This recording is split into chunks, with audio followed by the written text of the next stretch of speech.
All right. Well, how's everybody doing?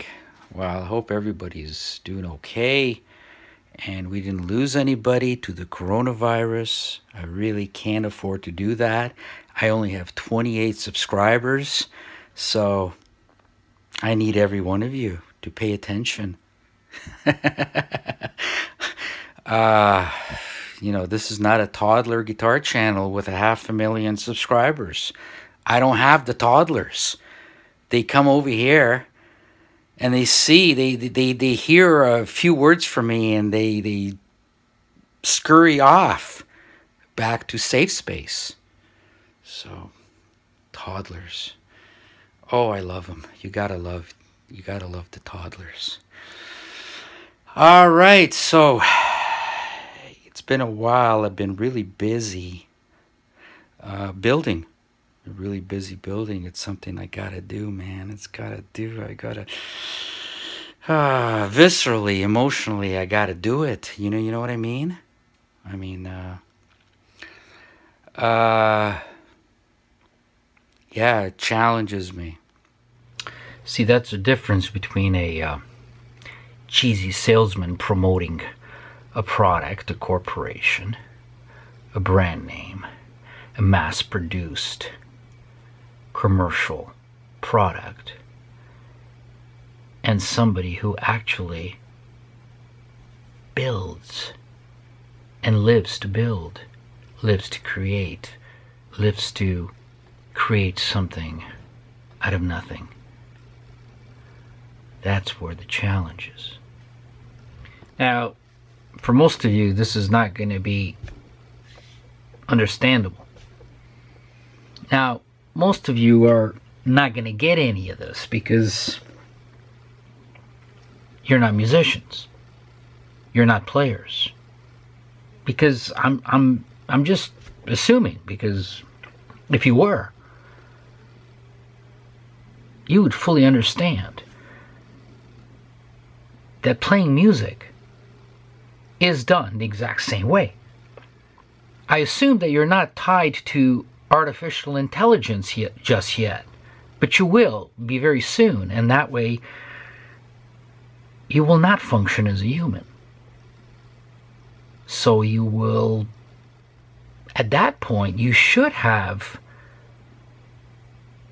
a much deeper association and connection to a mass-produced, computer-made, lifeless, sterile product, which you yourself are going to be when your DNA is modified and you are being controlled externally by someone else. But at this point, you should understand that building guitars and playing guitars are very much analogous.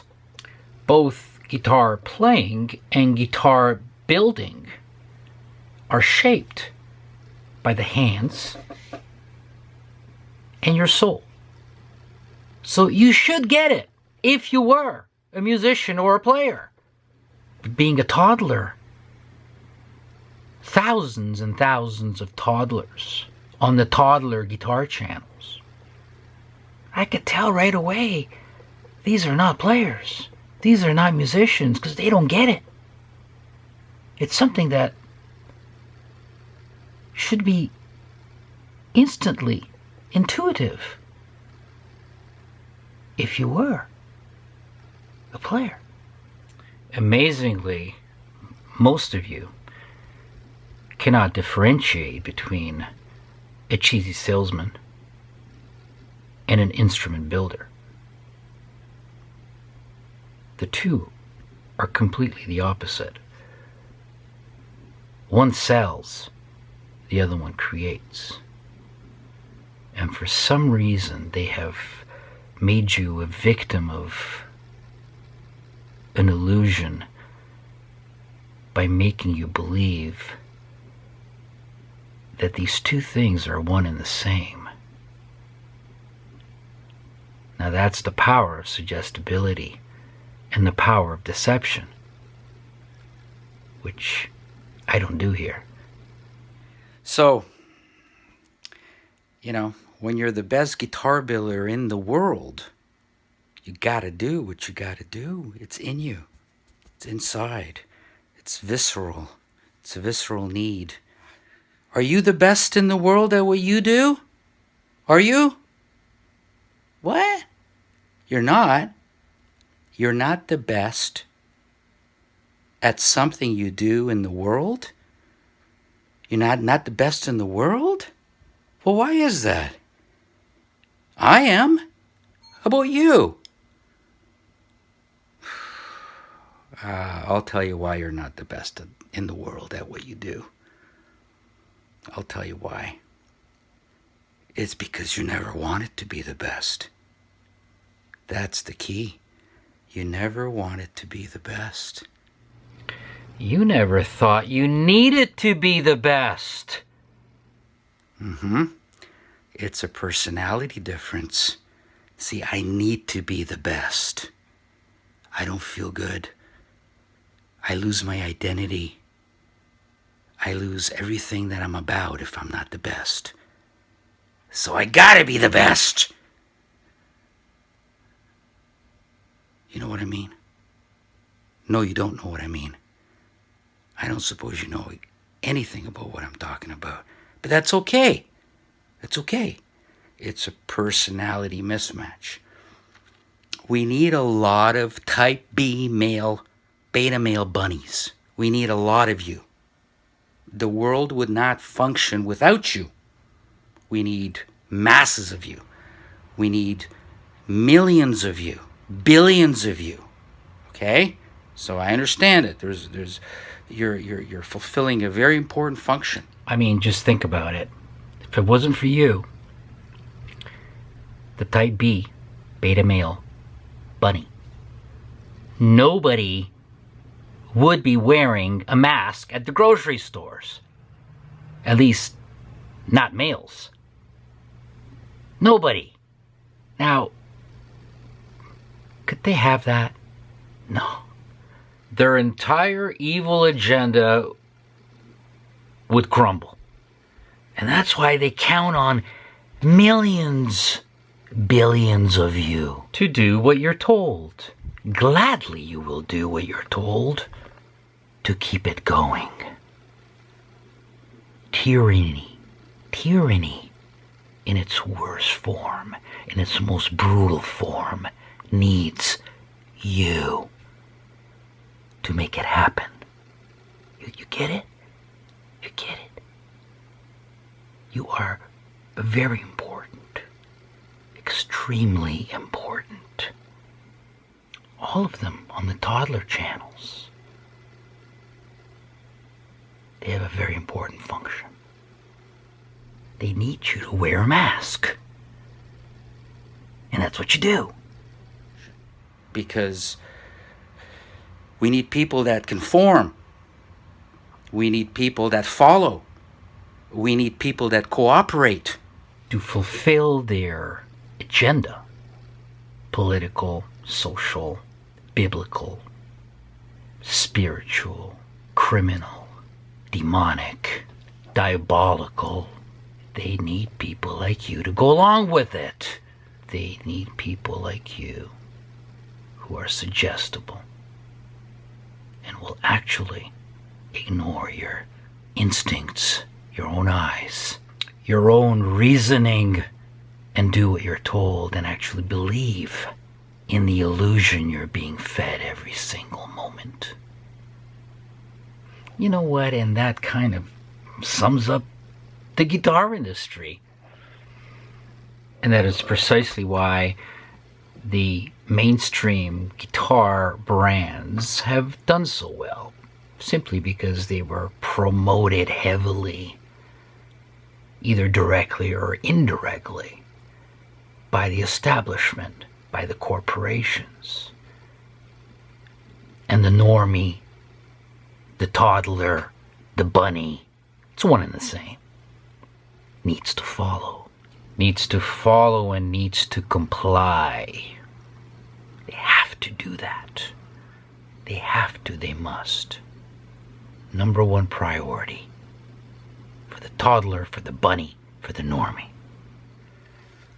is gullible, is suggestible, is subservient, and mostly wants to conform because they want to be accepted, they want to be part of the group.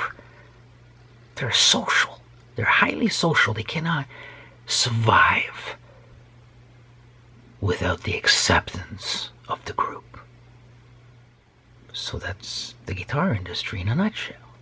They will do anything that they're told to do, and they will do nothing of their own volition.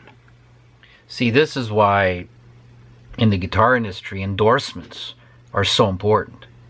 The type B male is going to buy exactly what he is told to buy and what society is conditioning them to buy. And they're going to follow the group. They can't determine anything on their own.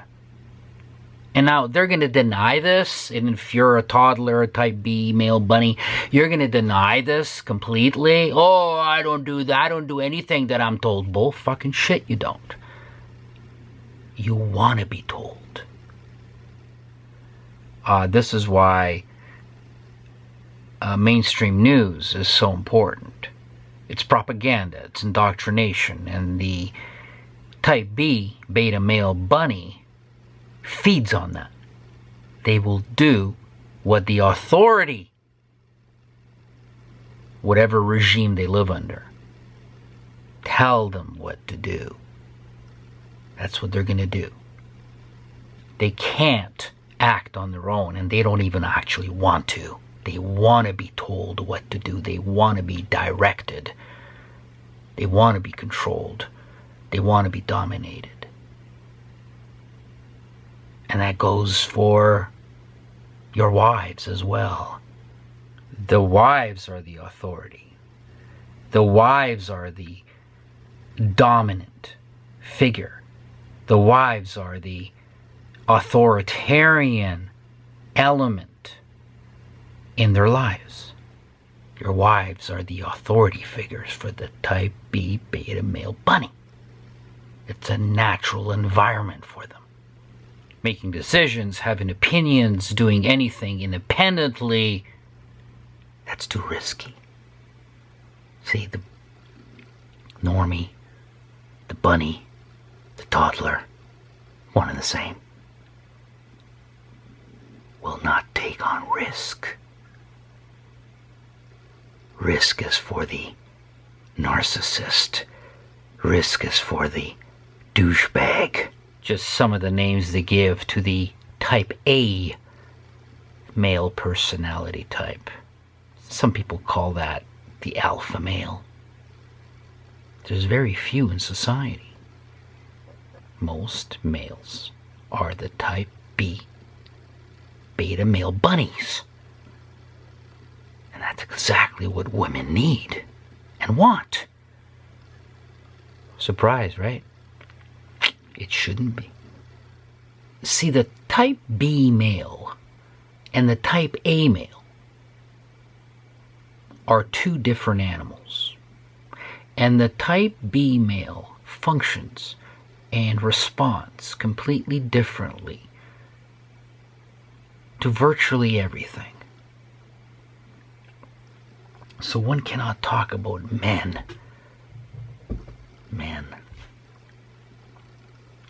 Whatever passes for a man these days.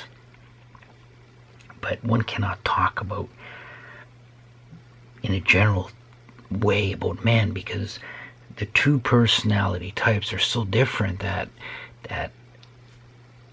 they are not going to be congruent in anything, in any situation, with any response.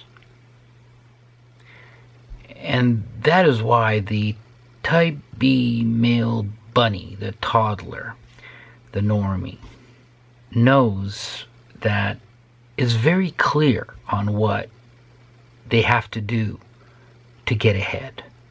And things like risk-taking, even leadership, or innovation, uniqueness, individuality, trailblazing, just simply sticking out, making a presence, being independent, being a dissenter, resisting, gains nothing. The type B gains nothing from that. And he knows it. Whereas, conversely, the type A alpha male gains everything from those traits and behaviors. Now, I will tell you something very important. Don't forget this. The key to the type A alpha male is that he runs purely on ego. Ego drives him and motivates him to do everything. And you know what ego means? It means that he must be better than the other guy. Must be better in every situation. That's ego. Ego is the impetus for achievement. Once achievement is realized, the alpha male gains pride. Two terrible words, two terrible traits that popular propaganda has made you detest. And that's ego and pride. Even religion has made you detest those two things. But that's the impetus for achievement. Ego, which results in pride. And nobody should apologize for having an ego. The type B male bunny toddler is not driven by ego. In fact, it's a negative trait. It's something to be avoided, repudiated. It's something to hide. For the type B male bunny, nothing. They gain nothing from risk. They may just lose, and they may not be accepted and liked. And if that's the case, they will not be able to manipulate within the social organization that they want to belong to and be part of. That's the psychology of the toddler. So that's basically a summarization and outline of the guitar industry and the elements within that industry that define what it is and how it works. It's all hinged upon and centered on and predicated upon, you guessed it, the toddler. As everything else in the world, in life. So if you're a toddler, you are a very important component of the world as we know it. The guitar industry, as it was in the past anyway, there is no longer a guitar industry, or I don't think there will be in the future. There's just no need for it. There's no room for it. Doesn't fulfill any purpose for the agenda. While it did in the past, very much so, it no longer does. There's no purpose for it. And you, the boomers, am I a boomer? You know what? I looked, and it was always that I was the first of Generation X. But now they changed the numbers, and I'm the last of the boomers. I was born in '64. So these boomers were fooled into thinking that all this music, this cultural revolution that took place, they thought it was all organic and it was all engineered. It was all engineered to destroy society, which it did. In a large part, it did. But that's all over with. The hippies are over. The sexual revolution is over. all these movements they want to achieve is all done with. Now they're going on to bigger and better things. You know, they're healing the world.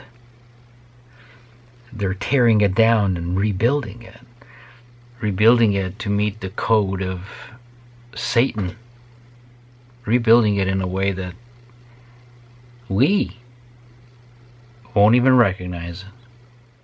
Oh, it could get ugly. And you know, all this the 60s, 70s, into the 80s, it was all designed for the purpose of social engineering. It's always social engineering going on, changing society, changing the way society thinks and behaves, changing the attitudes, so that society may be controlled as much as possible. Remote controlled is going to be the next thing coming up. Aren't you excited? Yeah. You love technology, don't you? I heard you on the Toddler channels that you love technology. I know you do. And now you're gonna get it right up the fucking ass. And there's no way back, since you love technology as much as you do. You will no longer be able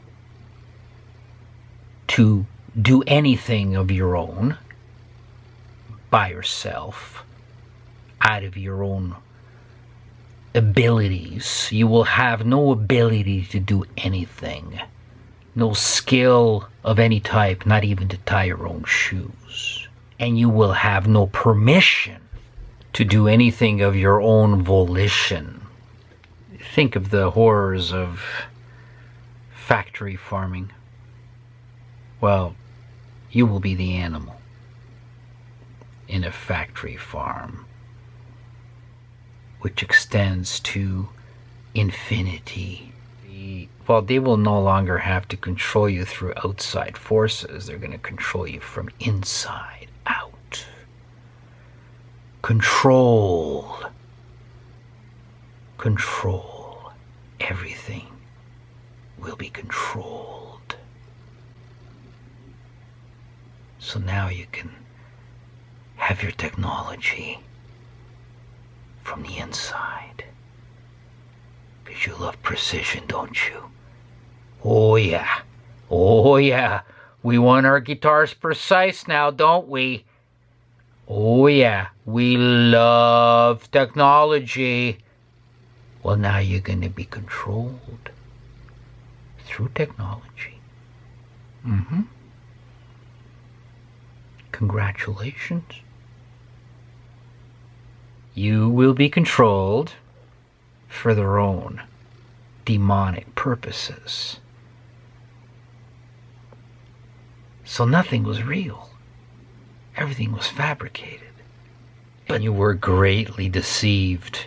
In fact, I'm willing to bet that most of you don't even realize it at this point that you've been deceived. You're actually being deceived right now in a massive way.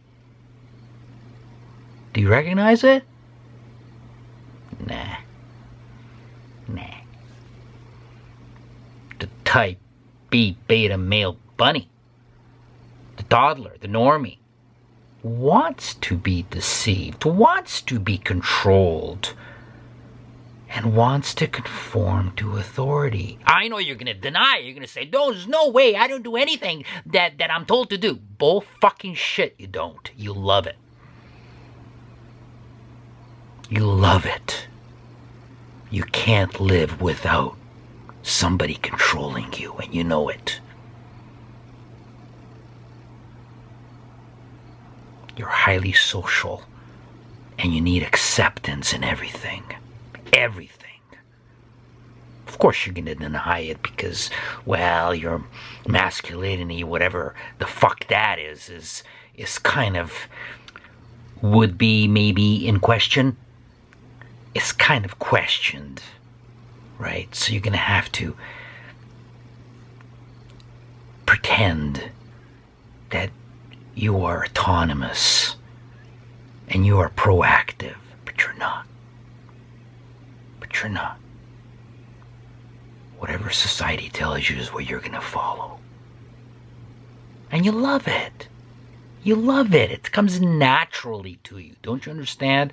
It comes naturally to you. And again, there would be no world without you. Women want you. You know why? Because you can be controlled completely. And you even get off on it.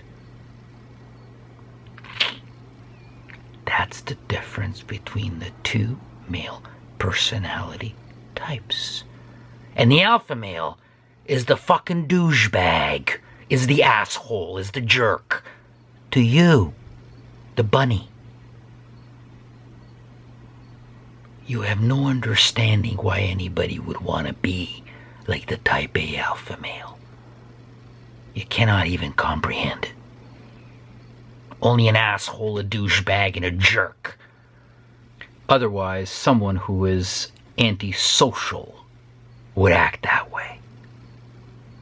Because there is such a mismatch in personality types between the two personality types. Do you get it? But did we get great music out of it?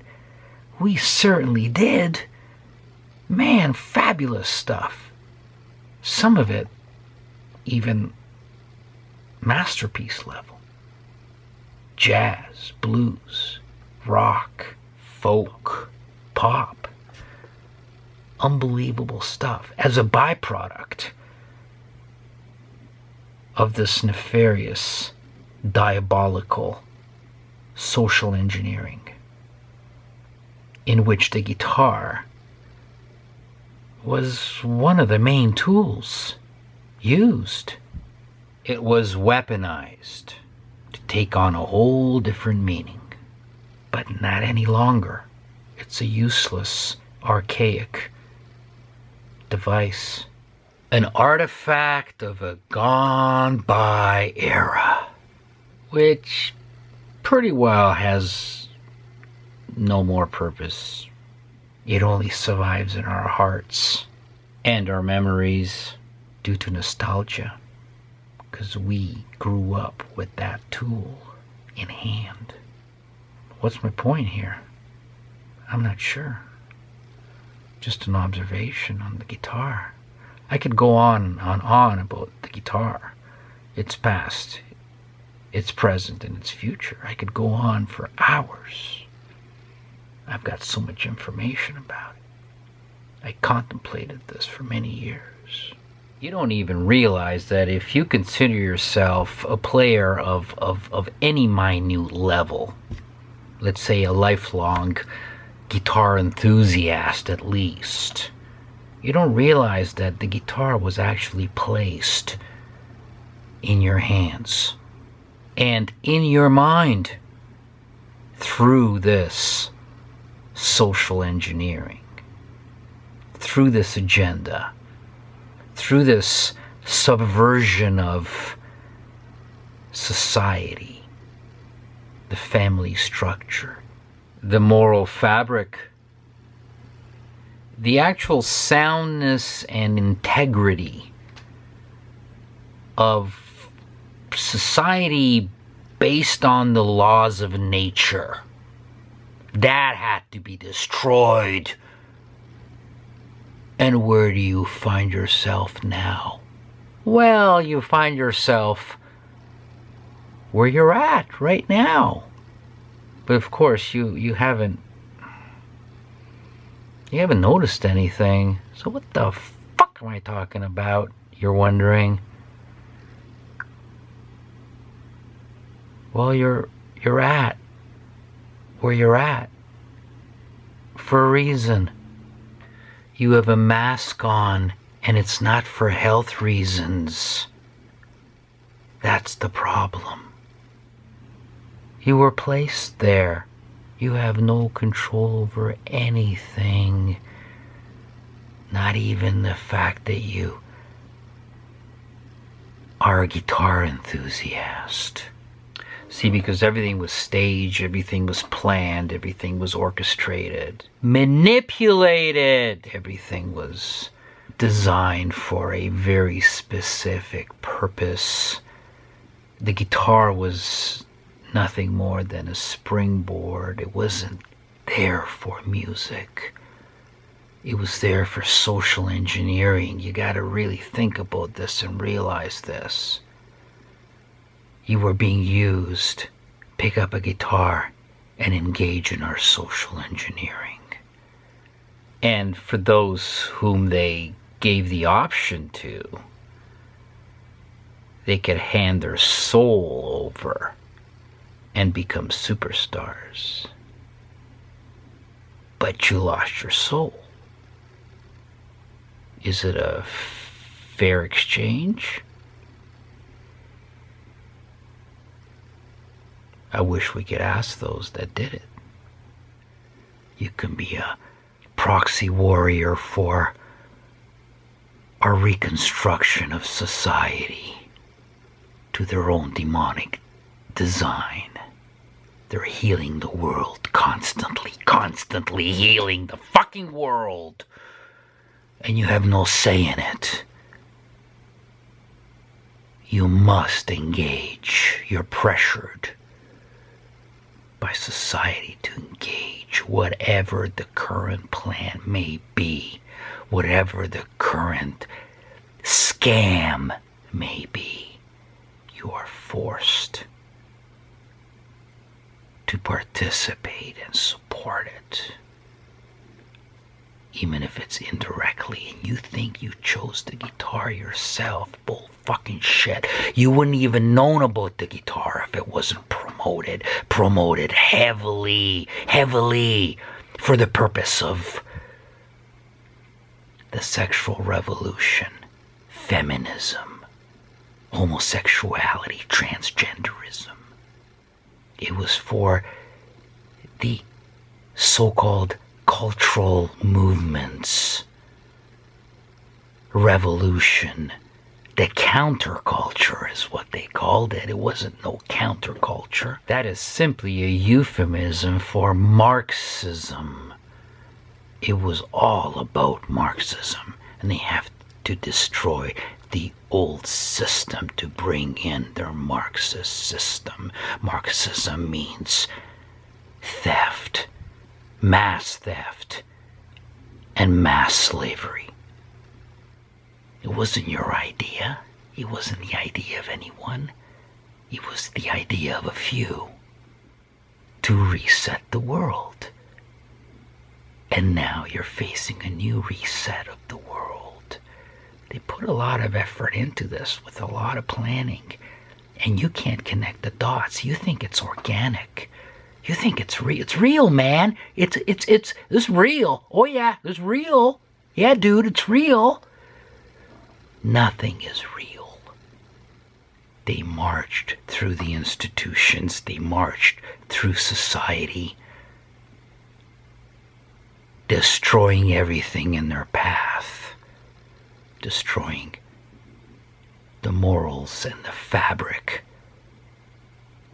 of the underpinnings of society itself.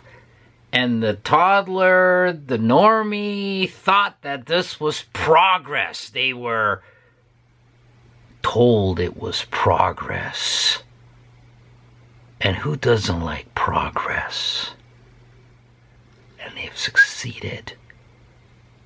And the guitar was a tool, a major tool they used in that destruction. A weapon. And now the guitar is not needed anymore because they're onto a different methodology. The game goes on. And they got new tools. They no longer need a piece of wood with steel strings on it, with the sound coming out of a speaker. That's as archaic as a bone and arrow. Now they got high technology in order to modify you, re-engineer you, heal you in any way that they wish. It's real, man. It's real. Yeah, it's real.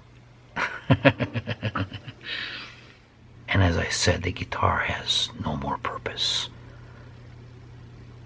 It's gone. It doesn't feed the plan. It doesn't advance the agenda any longer. Oh, you enjoy playing? You enjoy messing around? Who gives a fuck about that? It's gotta have a deeper purpose than that. Way deeper. It's not about you. It's not about the human being. Don't you understand?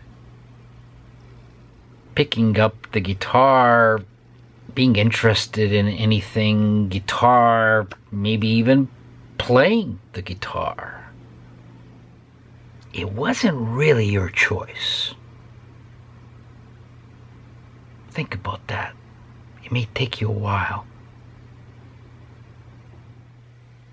And a lot has to do with the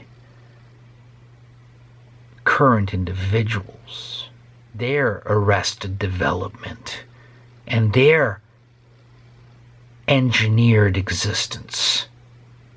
The guitar depends on that. The guitar cannot survive on its own.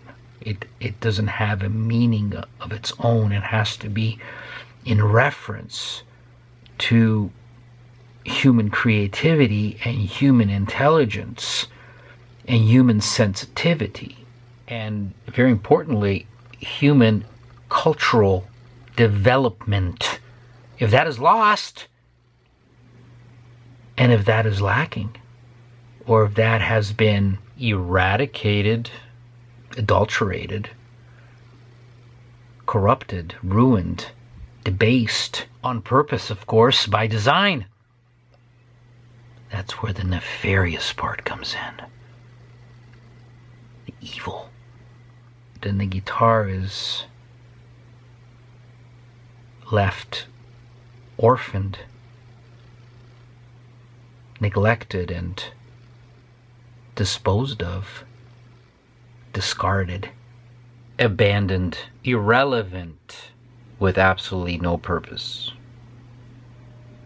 No purpose to those individuals who are not culturally developed, sensitive and susceptible and culturally stimulated, excited by the guitar. And most importantly, the guitar has absolutely no purpose to those who are social engineering the world. And if it has no purpose to the social engineers,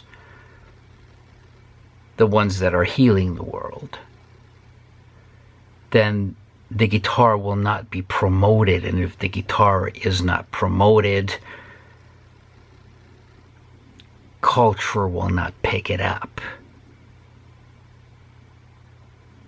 If the guitar is not promoted, then the toddler will have nothing to follow. No promoted cultural movement to comply with. Comply is one of the key words for the toddler. Follow, another key word for the toddler. And will not even notice the guitar, as opposed to what was happening 40 years ago, 50 years ago. when the guitar had a specific cultural, political purpose, and also a technological purpose as well, to create the music which contributed to the larger political purpose of destruction and reset. Destruction and reset.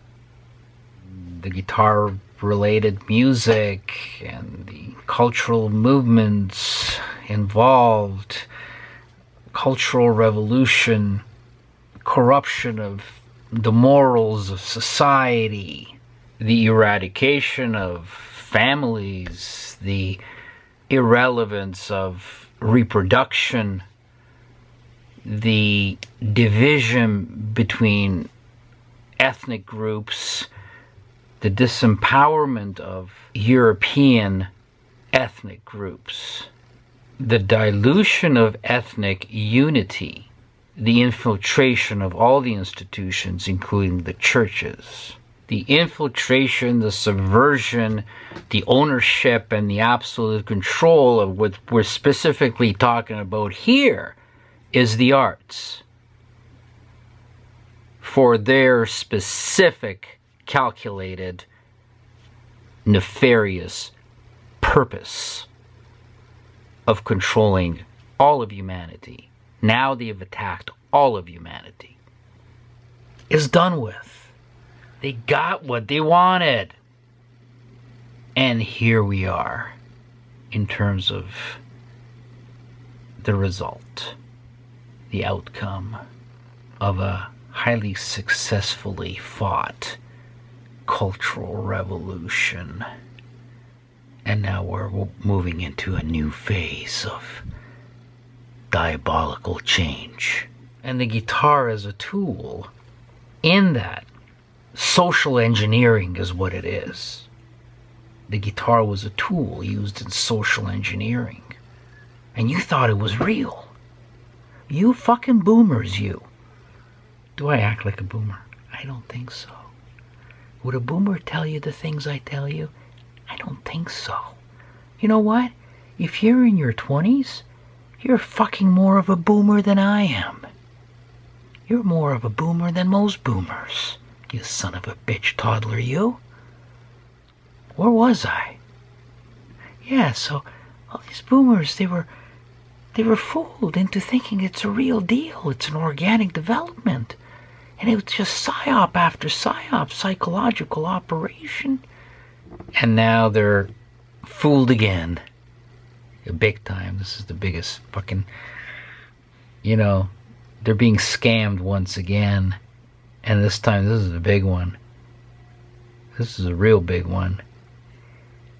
That reminds me, I lost all respect for, the guitar heroes from the past. I've been watching them on YouTube. And, they're isolating. They don't want to catch the common cold. They're so afraid of it. And I always thought that these guys were the radicals. They had all the spirit of rebellion within them. They were like, fuck you to everything, hate the government, can't trust anybody. They're revolutionaries, individualists, to the max. That's what I thought. I thought these guys were like badass. They're the worst of the badass. I thought they were fucking, they had this false image, this facade. They were imposters. They were actors. That's all they were, is actors for the fucking plan.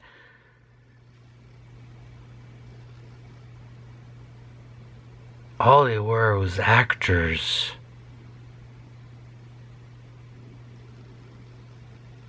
Yeah, they could play. Yeah, they can sing. Yeah, they could dance. But there was nothing behind it.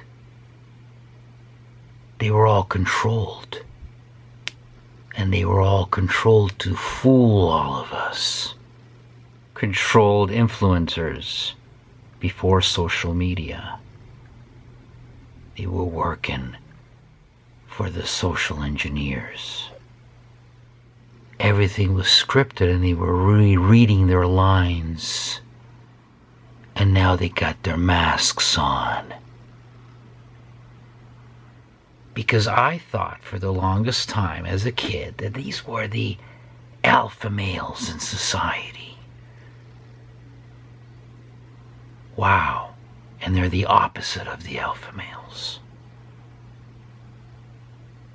It's really become evident now. And what a downer for me.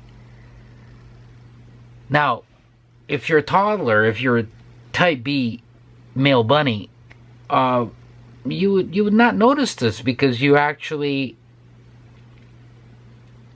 identify with them more so than ever. When they were the real badasses, they're pretending to be the real badasses, you actually didn't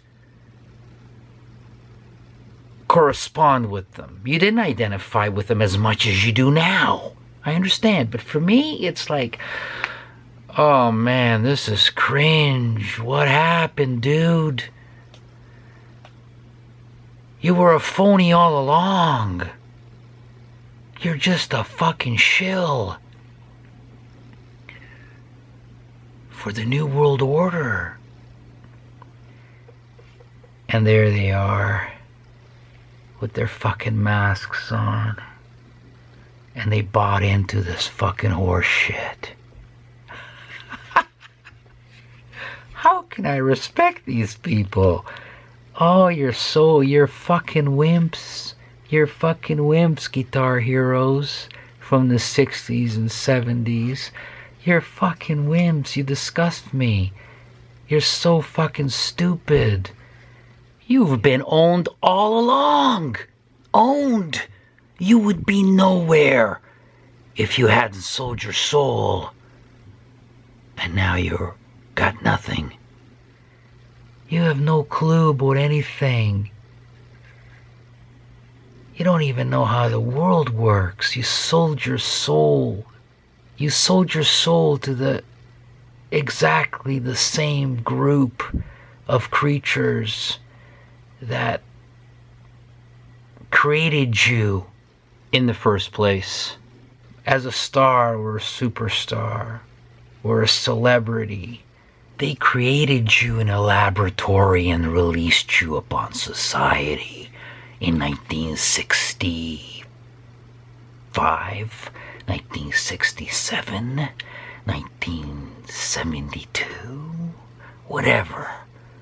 1956, oh, I don't know, 1985, you would be nowhere had you not fit the agenda. You were manufactured. And they gave you a script to read and the way to act. And then the media created your image and promoted you. And if it wasn't for your controllers, we would have never heard about you.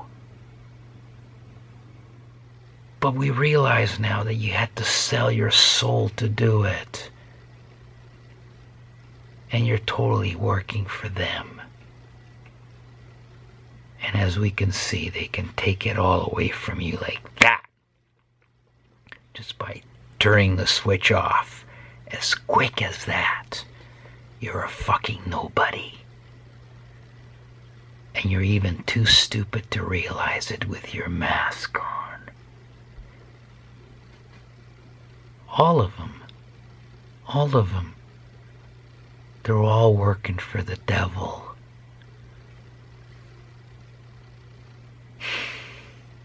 That is a real disappointment for me. Oh yeah. This whole horse shit has really filtered out and exposed the toddlers, the bunnies, the normies, and the New World Order shills. And they're gonna go.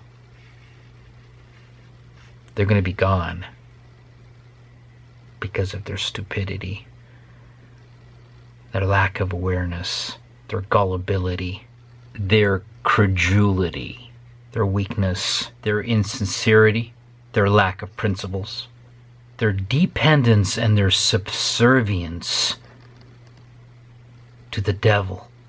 They are owned. They have always been owned. They were never independent. Let's face it, it's not actually their fault. You cannot be independent of the masters of Satan. And the fact that they worked for the devil for an ulterior purpose, a deeper purpose other than art. That's the sad part. Art was not the end goal, not even business, not even making money a profit. That was not even the goal. The goal was subversion.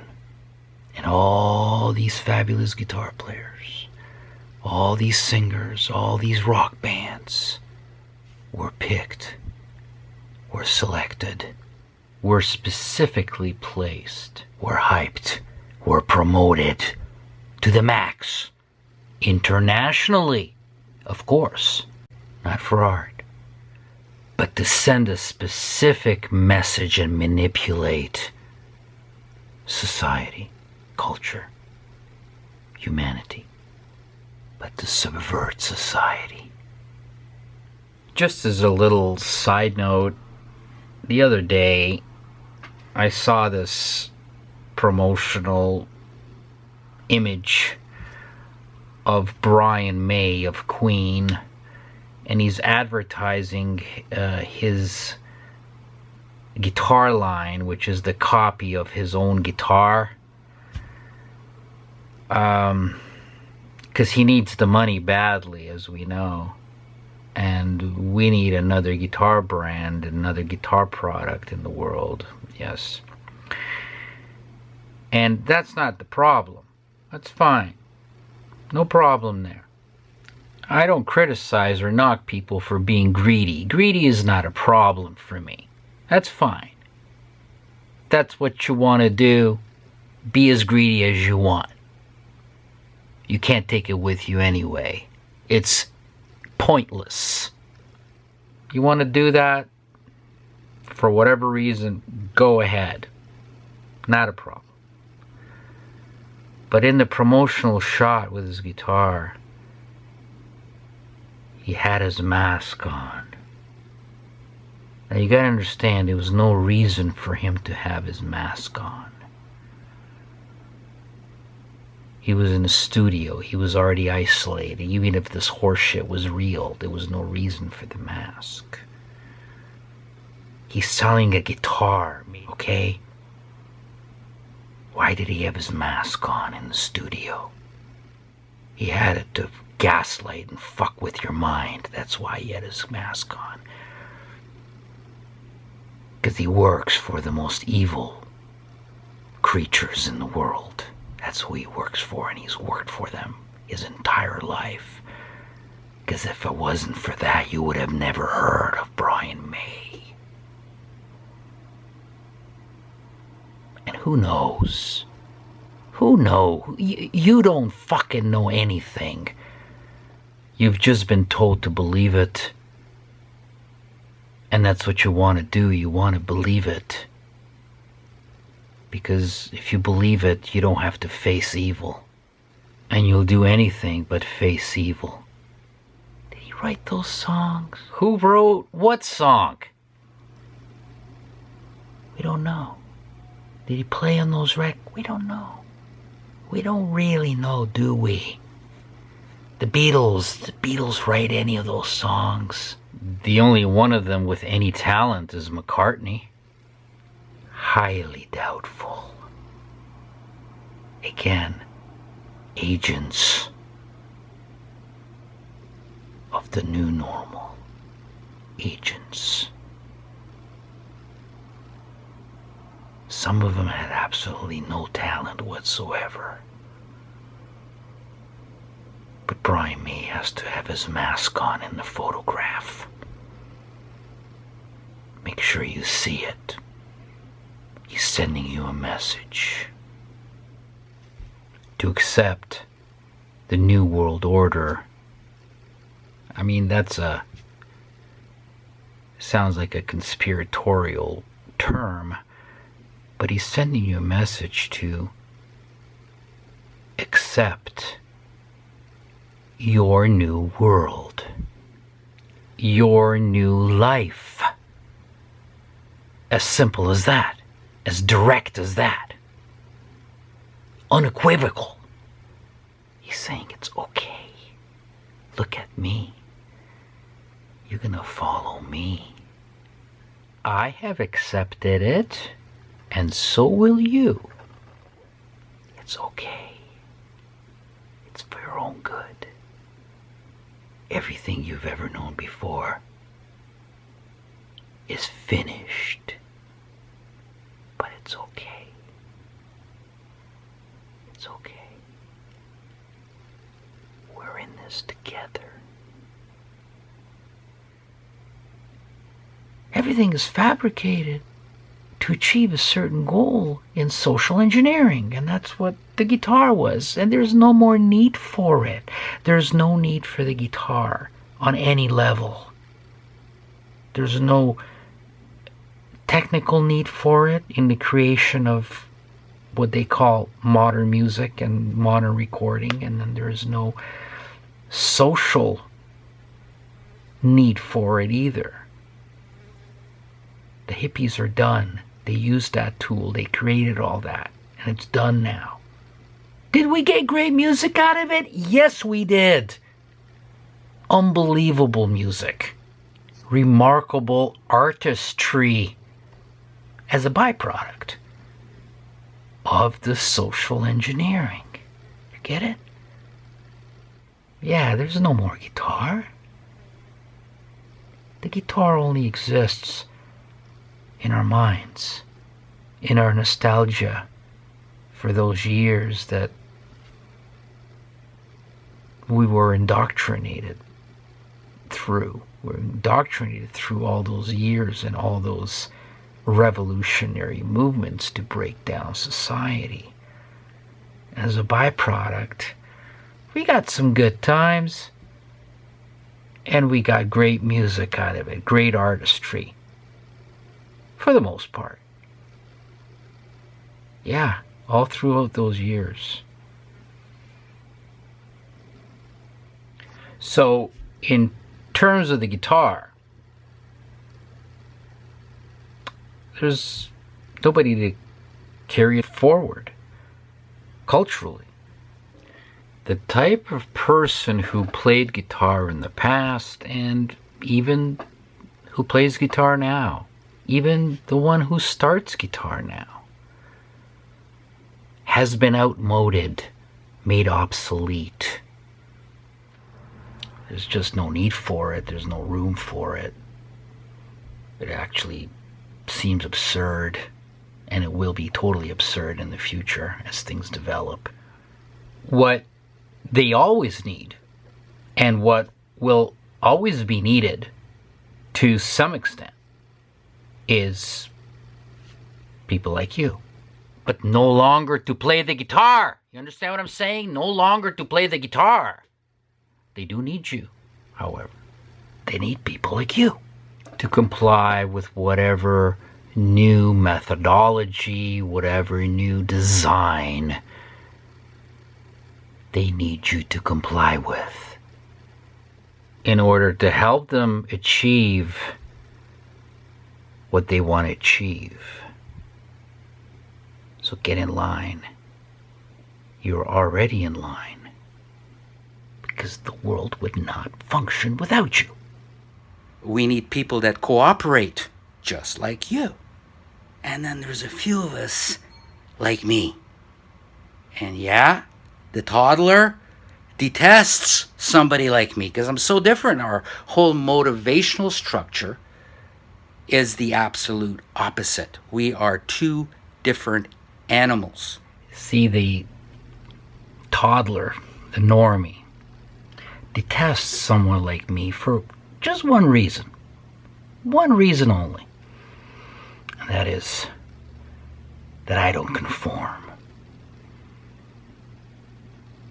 And the toddler normie cannot imagine anyone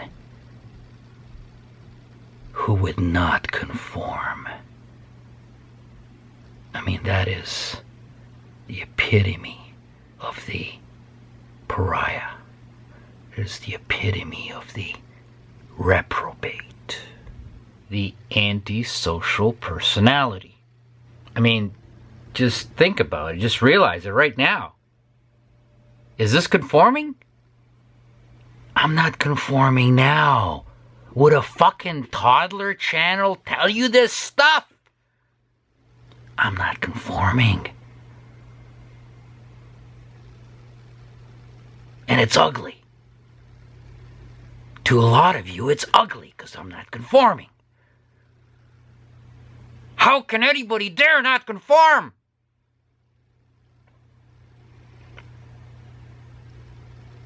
They deserve contempt. And everybody wants to be accepted.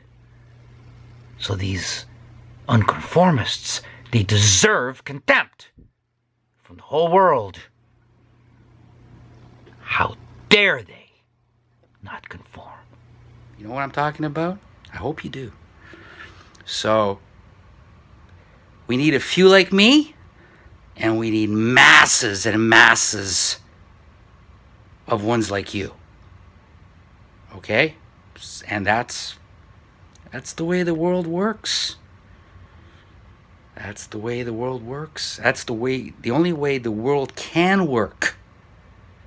All right. Well, this is supposed to be, well, it's not really a guitar channel. It's a psychology channel. But it's disguised as a guitar channel. But not for toddlers. Again, the toddlers are already gone. They're already out of here. And the ones that are here are fucking horrified. They're like,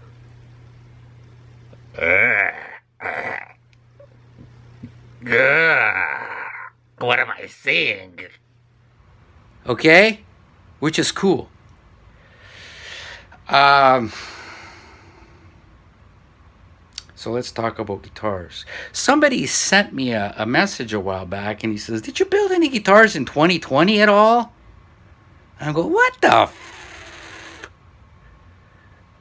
And then I realized I never posted anything for 2020. And up to this date, I built 1, 2, 3, 4, 5, 6, 7. Oh my God. 8, 9 guitars. Correction. 10 guitars so far in 2020. And no one has seen any of them yet.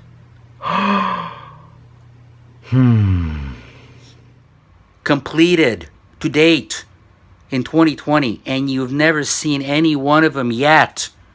Okay? But now, I'm not going to show you 1, not 2, not 3, not 4, but 5 in one video. I'm going to try to. I figure I can get 5 done all at once because this takes so long to do, you know. I'm not a video maker. I'm not an audio specialist to give you that pristine tone quality in the videos, which your fucking guitar, no matter what guitar you got, it won't ever sound like that. It's all fucking deception. Studio, digital, whatever bullshit, things I don't even know about anything about. So this is raw, this is real.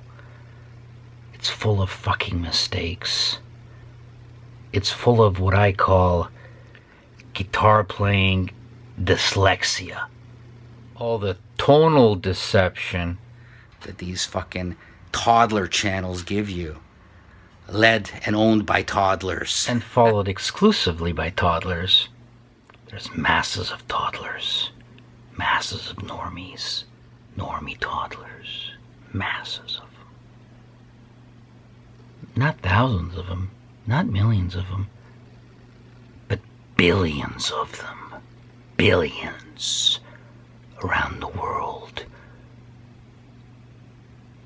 Walking around with masks on right now.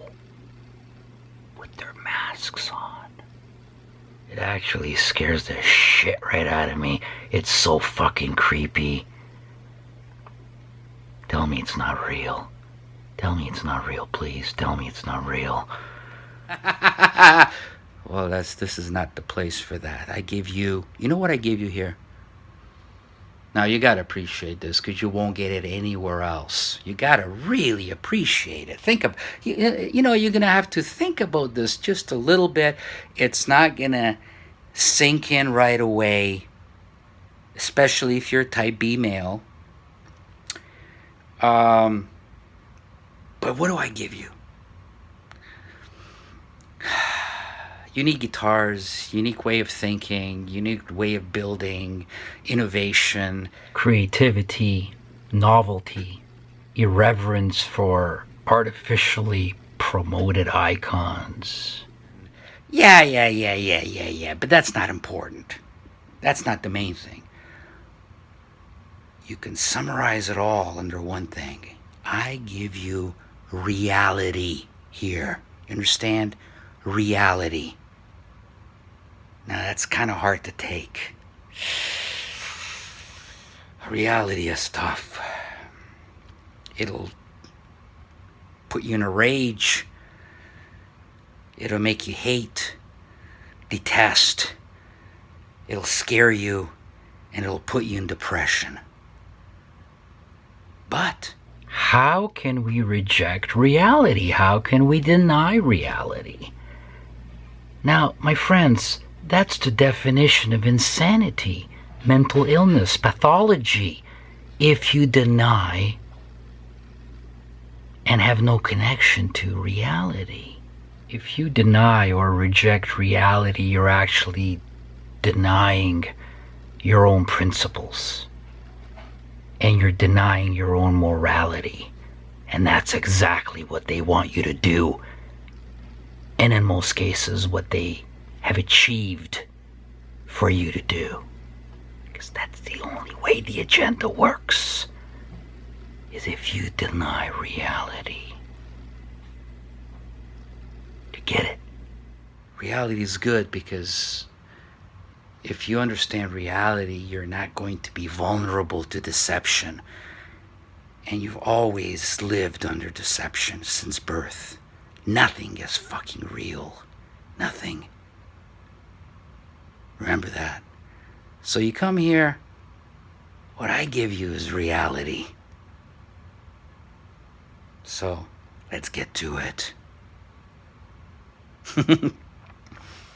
All right, well, here's the first guitar. Now, this is a series of 5 Zachary guitars. And they are all ZTs, Zachary Telecasters. Okay? Now, this series is not actually even about guitars. It's about pickups. Okay? I delved into the detailed study of vintage Telecaster pickups at different periods of the life of the Telecaster pre-CBS. Okay? And I studied the specifications. I got a hold of the specifications in all these different periods. And starting from the prototype Fenders before production, all the way up to 1965 sort of thing. And so I wanted to build pickups, and I built pickups. And even though I can put my quick connectors on and switch pickups in and out, I don't like doing that because guitars don't like to be actually disturbed. You've heard the stories about a perfect guitar and they took it to a repair tech and this guy says, "Oh, I made it proper for you," and then the guitar never plays the same again. Well, those are true stories. The guitars don't like to be disturbed because everything here is a balancing act in the way your guitar is set up. It's about, if you put anything out of balance, you change anything, boom, the whole thing could actually collapse. It's like holding up a tent with tent poles all under tension. You know, you take fucking one pole out, or you change the tension of a pole, or whatever it is, boom, the whole thing is not the same. So I figured I'm gonna have to build guitars to try out the pickups in, and leave the pickups in it. And so this is the first one. And if you notice, having said all that, this is not a Telecaster pickup. And yeah, it's a sacrilege. I thought it was a sacrilege. But revisiting this, I realized not really. Not if you put a P90 in there, because a P90 is also a single coil, and it kind of fits it, you know, it kind of fits the hot rod telly. It's not like putting a humbucker in the bridge position. I mean, that's gross. Only a fucking moron does that, a toddler. Specifically a tinkerer. And there's a lot of them. And if I ever do that, you can call me a moron. That's fine. So this is a really cool thing. It's gold, vintage, worn gold, and it's got my a version of a P90, and it's a little bit different. And well, you know, all these guitars, they're made of a wood called obici, and it's definitely not hardwood, okay? It's a very soft wood. And because I wanted this stuff to be light, and I wanted here to be a single pickup guitar with a P90 telly. And I thought it was really cool, and it's got a, you know, master volume, master tone type of thing. And it's got the half bridge, and all these guitars you're going to see in the series all have different saddles. This one has aluminum saddles, which is kind of unique. And I wanted to come up with this vintage style pre-production prototype pickguard shape, which I increased to cover up the, you know, where the neck pickup would be. What can I tell you? I think, yeah, these guitars all have Gibson 624 millimeter scale lengths, and they all have stainless steel frets. These are medium. They're not wide frets, but they're fairly high frets, and they're all stainless steel. All have 24 frets, of course, which every guitar should have. And, you know, plays like a dream. What can I tell you? What more can I tell you about this? The P90 is tremendous. It's got a different magnet in it, and when I turn down the tone about halfway, oh man, it's got this, you know, what do you call it? This hefty, thick, growly, grunty, guttural sound to it. You know, it's really cool. I don't know, just by accident I get this, and I think this is great. I better keep this specification for the pickup, because it's very unique. It's a very thick sound. It's not a telly type of sound, but here it is. You know, the neck joint with the spike, and of course, you know, the open cavity. It's magic how I thread all that in there, right? All the wiring. And so that's all I can tell you. A mahogany neck, very lightweight mahogany neck. All of it is nitrocellulose lacquer, very thin, of course, and extremely organic. This is number 209, the 209th guitar that I made in my life. And it's 10/01/20, the 10th day of the first month of 2020. So this is the first guitar of 2020. And you know what the cool part is? Let me tell you. Okay, so the cool part here, okay, is that it weighs 5.3 pounds. 5.3 pounds. Does that mean anything to you? Probably not. Well, let me put it in perspective. An average Les Paul is 10 pounds. So this is almost half the weight of your Les Paul. Okay? If you get a Les Paul that's 9 pounds, oh my God, you're in heaven. You've really struck gold. But this is 5.3 pounds. Everything is relict. Every piece is relict. Every piece of hardware. Look at that. Look at that. Obici, 5.3 pounds. Single piece. Quarter cut wood for the necks. Everything's in line. The best headstock design in the world. And there you go. A heavenly guitar. So do you still think you need private stock wood to make a great guitar?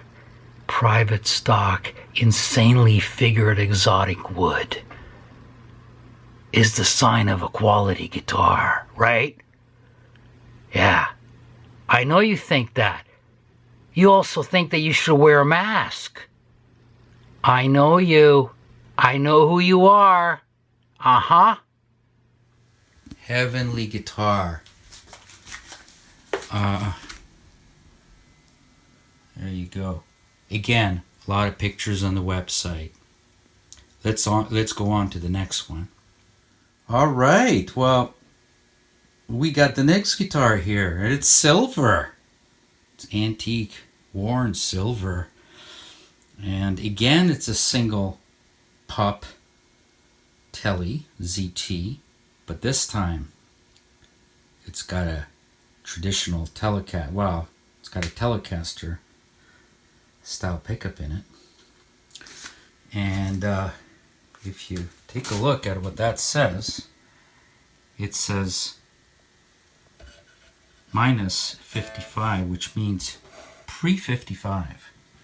Not counting the first production Telecaster pickup, which was used in 50-51 in the Broadcaster Nocaster.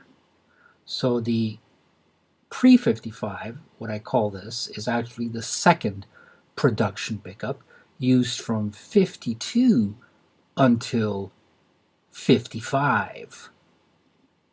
And this has the exact specs of that pickup from that era. Yes, the Broadcasters Nocasters, which was 1950, 50-51. had a different pickup in it. And then when they went to started calling it the Telecaster, after 1951. so 51 to 55, those were called blackguards, even though the Broadcaster and the Nocaster were also blackguards. But they switched to this pickup when they started calling it the Telecaster for the first time. So this is the pre-55 pickup, but it's not the earlier version of which is the Broadcaster / Nocaster pickup. You'll see that also in one of the other guitars. But so this is single pickup, that pickup, same custom designed pick guard based on the pre-production, the rounded pre-production pick guard of the prototypes. And this one's got to have gold hardware, of course, and it's got to have the original. All these have, by the way, aluminum knobs. I don't have 10-pound brass knobs like you do on your beautiful plastic-covered Fender Telecaster with 10-pound each brass knobs. These are custom made. I told you about this before. These are custom made aluminum knobs, which cost me a fortune. But I gotta have it. Because you know why? I gotta be the best at what I do. I have to be. If I'm not, I freak out. I'm a fucking narcissist. Everything runs on ego here. My ego's so huge that it can never be satisfied. I'm like a drug addict. I need egotistical supply constantly. I'm gonna have a convulsion here. Okay, calm down, Alex. Calm down. Calm down. All right. Okay. Well, this is what motivates me. See, this is what motivates me to be the best in the world. This is what you lack.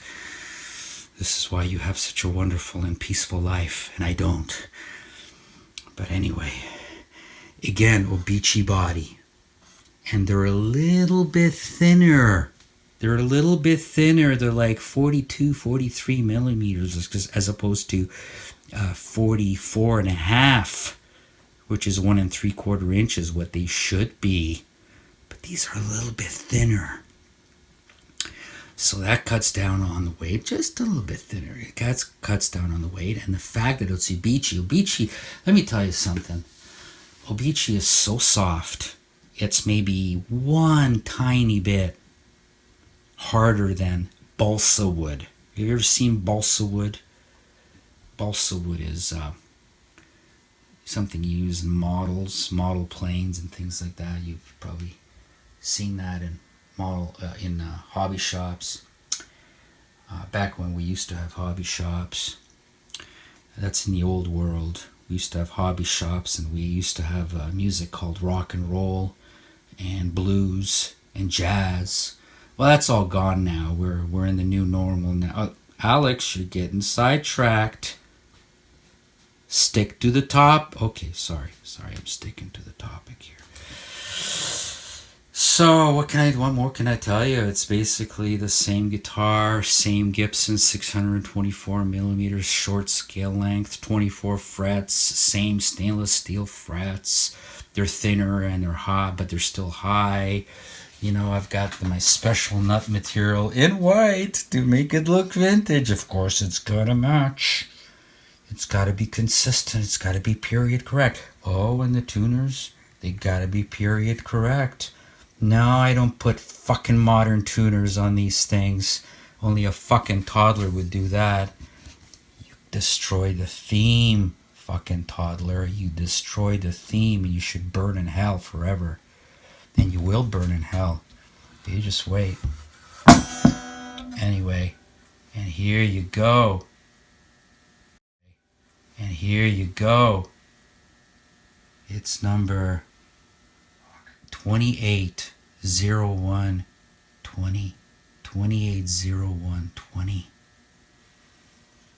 And this is number 210th guitar, quarter son, mahogany neck. Look at that. Look at that neck heel that Leo Fender never thought of. Look at that neck heel. Look at those pots. Japanese pots with virtually no resistance to them. I mean, no friction to them when you turn them. And you can do all the volume swells that all you hot guitar players, all you fire-breathing guitar players who are way better than I am. Oh my goodness. I should be ashamed of myself and how crappy I am as a player compared to all of you. But you can do all these volume swells. Look at that. I crashed on my bicycle. Look at that. Look at that. Look at that. And it's perfectly placed, which Leo never did. Look at that. You're playing and you've got your pinky on here at all times. And when you're just playing through an amp or even through a distortion pedal and you want to just cut the gain, you bring it down just slightly with your pinky and you get a cleaner sound That's the key. Then one tone. And there's a serial number of the pickup when the pickup was completed. 240120. Isn't that cool? Isn't that cool? Hey, I departed from my usual. I put plastic dots in there just for change. Look at that. Look at that. Gold hardware. Look at that. Look at that. Look at that. Look at that neck. Yeah, the best guitars in the world. Some fucking toddler says, well, that's subjective. Fuck you, subjective. A great guitar is a great guitar. Alright? That's a constant. A great guitar, and I know guitars intimately. Intimately, like nobody else does. You know why? Because I gotta be the best in the world at what I do. I get sick if I'm not. Alright? It's a psychological need. That's why I'm miserable all the time. But that's why I got motivated.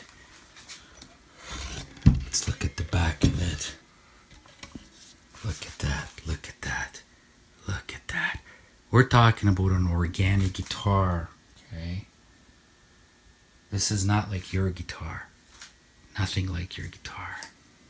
Your guitar is like a plastic blow-up doll. Well, this is like a real chick's pussy. A real woman. Okay? Look at that. Everything is relict. Everything is consistent. Everything is lightweight. You're saying, well, what's the weight of this? This one weighs just a little bit more at 5.75 pounds. Still pretty damn light, under 6 pounds. Try that with any Telecaster. Try that with any Telecaster. Look at that. Look at that. All right, are we ready for the next one? Yes, we are, boys and girls. We are going to go to the next one. All right, well, we got the third one out of the series of 5, and this is your green turquoise, whatever, worn 50s color ZT Zachary Telecaster, and this has got 2 pickups. Now, what's cool about this is, okay, so let's look at the pickup. What does that say? It says plus 55. See, it says plus 55. So that means it's post 1955, the specifications that Fender used in those pickups. And what the hell do we have in the neck position? Oh my goodness. Let's see what that says. Oh my goodness. What a treat for you. It says GF90. GF90. Now what the hell does that mean? GF means Gibson Fender 90. So it's what it is it's a new pickup that I came up with, that I invented. And what it is it's not a P90, but it sits in a P90 cavity. It's the same size as a P90, but if you look, it's actually a Fender style pickup in a P90 format. Well, in a P90 size, not in a P90 format. And what it is the pull pieces are the magnets. Okay?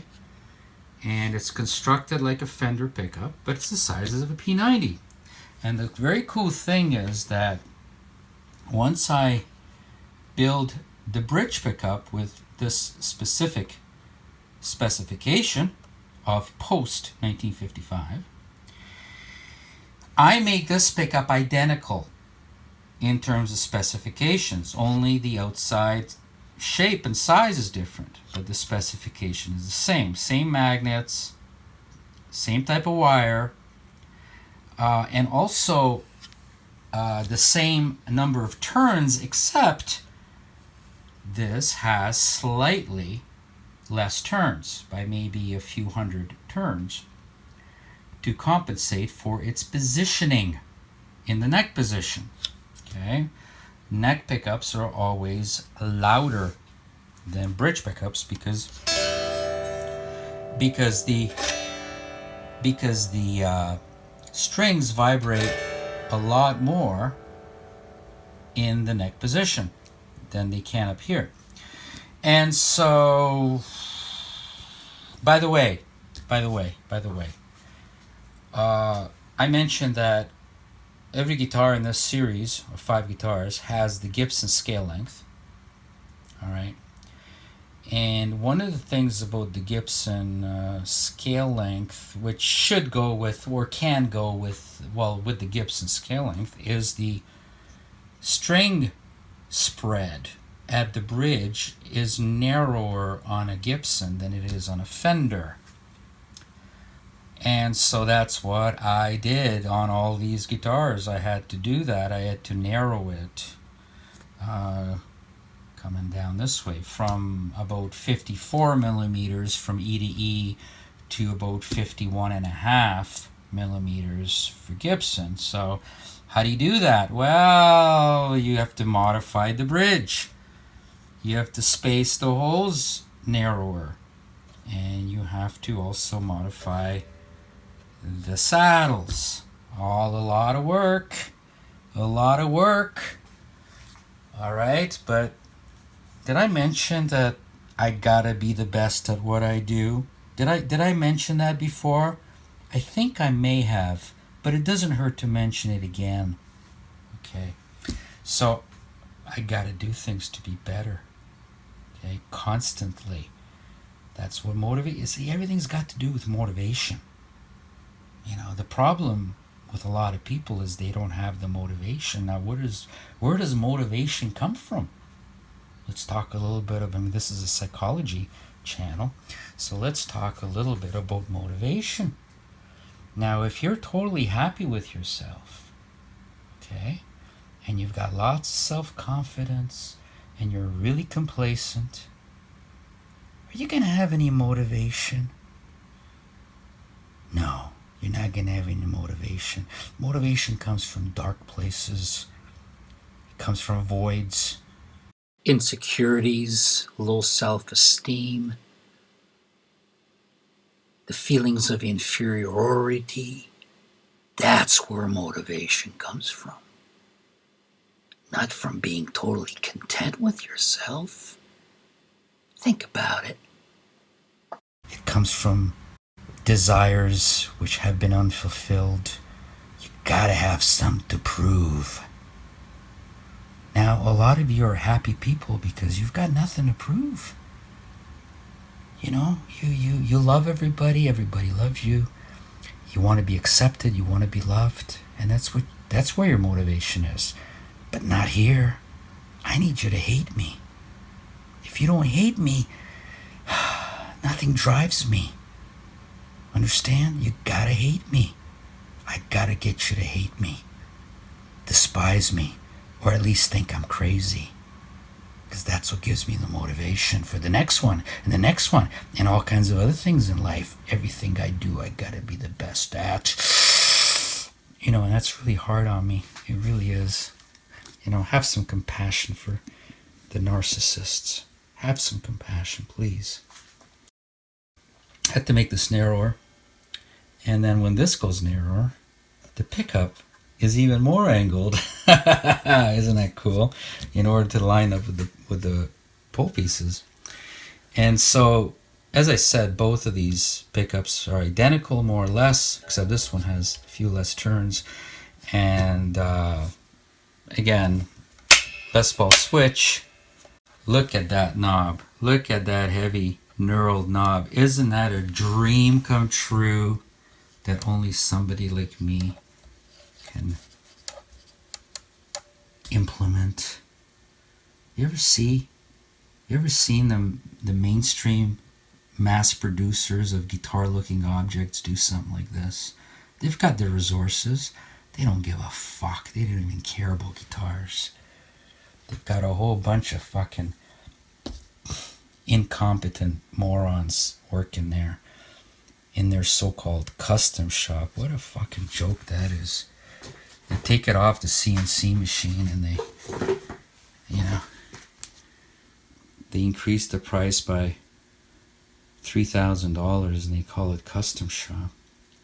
They do their relicking nicely though. I gotta hand it that. That's where, you know, they do that well. They do some things well. It's not like I'm not going to be given credit for what they do well. So again, the same neck, quarter saw mahogany. Here I'm back to my maple dots. And look at those frets. Stainless steel frets, same frets, 24 of them. And okay, so I switched over for the first time to the logo being laser cut. Okay, and guess what? The first guitar I put it on, I put it on backwards. All right, be kind, be kind. Cut me some slack. All right. I'm embarrassed enough. Okay, I don't need your shit. I don't need you to judge me. All right. I think it looks cool backwards, actually. But anyway. So, also beachy. Now we're back. We're back at 5.3 pounds for this baby. This is a lightweight. Can you imagine playing a gig with this? Oh, it's heavenly. Look at that. Look at that. Look at that. Look at that. Everything is relicked to perfection. Look at that. Again, lots of pics on the website, all the specifications. Look at that. Look at that. Look at that.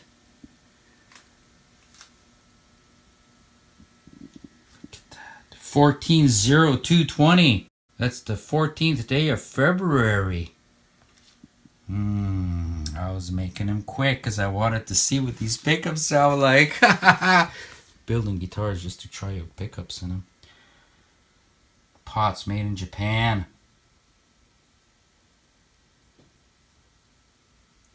Wiring these. It's not for the fucking amateur. It's not for the tinkerer. It's not for the tinkerer at all. Alright, well here's what the GF90 pickup looks like that I recently came up with. And as you can see, it's a very primitive pickup. And it's built as a Fender pickup. A traditional Fender pickup is built. The reason it's called GF90 is because it stands for Gibson Fender 90. So it's in a P90 size and it fits in a P90 cavity, but it's designed and built like a Fender pickup, where the pole pieces are the magnets, and in this case these are Alnico 3s, and then the wire is wound around the magnets, and the wire in this case is 38 gauge, and the ohm reading is 2.3 for 38 gauge. And serial number 050520, 5th day of the 5th month, 2020. Anyway, it's just one example. It's not in a guitar yet. In the future, I build a guitar that this is suitable for, I'm going to put it in there. You got the eyelets right here for the start and the finish end of the coil. And the lead wires are just soldered onto there, either my quick connector or shielded cable that goes all the way to the control cavity, to the pot. So there you go. And the cool thing about this is I can, as I mentioned before, I can use the same specifications as is used on the bridge pickup. And this could either be a bridge pickup or a neck pickup.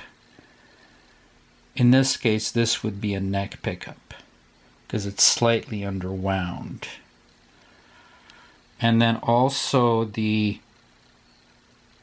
magnet pole pieces, if you can see, are beveled on top so you don't shred your fingers, your pick, or the strings on the magnets. Shame on those who leave a sharp edge on them. And also shame on those who don't give it the proper stagger with modern strings. Okay, so most of these reissue Fender pickups are built wrong. You're going to get the wrong volume from string to string. The pickup will not give you balanced volume because the stagger is not correct. And they dare not fix it because you will not buy it, will you? They're so afraid that you will not buy it. And I say, fuck it! I'm going to do it right. I don't give a shit if you buy it or not. See, that's the difference in philosophy at Zachary Handcrafted Guitars. Hope you appreciate it.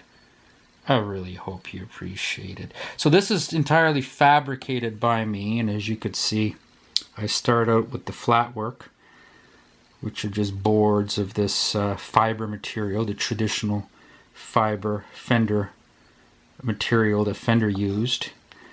And I have to cut it to size. Hand cut it to size, and I have to drill those holes correctly. And I have to drill the mounting holes correctly. And the center hole is the one that goes on the winder. And it's so satisfying to do it all myself and to control every aspect of guitar building now. And I love it. I love it. This is an example of doing something out of the love of it. Not for sales. Not to be popular with the toddlers or the tinkerers. Just for the love of it. The same reason that I hope you play guitar. Isn't that wild? Isn't that revolutionary?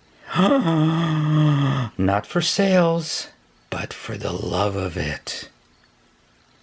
There you go. I'm sorry to destroy your false sense of reality, but that's why I enjoy doing here. That's what motivates me. So there you go. Very cool pickup and archaic design, which works very well. Gives you the Fender sound, and it also is very convenient to build and to mount into a P90 cavity. And then a version of this is used as my Charlie Christian pickup, but on those, the poles are not the magnets. The magnets sit underneath. And on those, on the Charlie Christian style, I have to cut those pole pieces out of steel rod and bevel them and size them and grind them to the right size. Oh my God. It's so difficult. How could I even make money doing this when it takes me an entire day, maybe even a couple of days to make one pickup? But why would I do it any other way? Why? Why? Why? No reason. All right.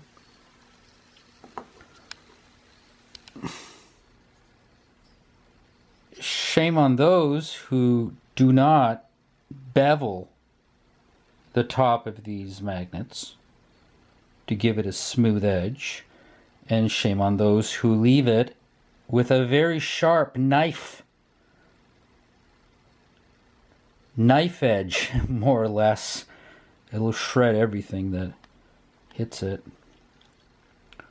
I guess Leo Fender was looking at efficiency and cutting out as many steps as he could, but they must be beveled. It's so much nicer to play. Your pick also doesn't get caught in it as you're playing, as it would on a very sharp edge, top edge of a pickup. Oh, and I can also vary the height of this coil depending on what size wire I use. Obviously, a 38 gauge wire is a very thick wire compared to the usual 42 gauge and sometimes 43 gauge, which is very thin. 43 gauge is the thinnest. And so one cannot get very much wire wound onto the bobbin if it's thick wire. So I would just simply make that bobbin taller, deeper, right? So that, and I can do that by varying the pull pieces in length. Yeah, pretty cool. Complete control. Look at that. Zachary optimum tension strings.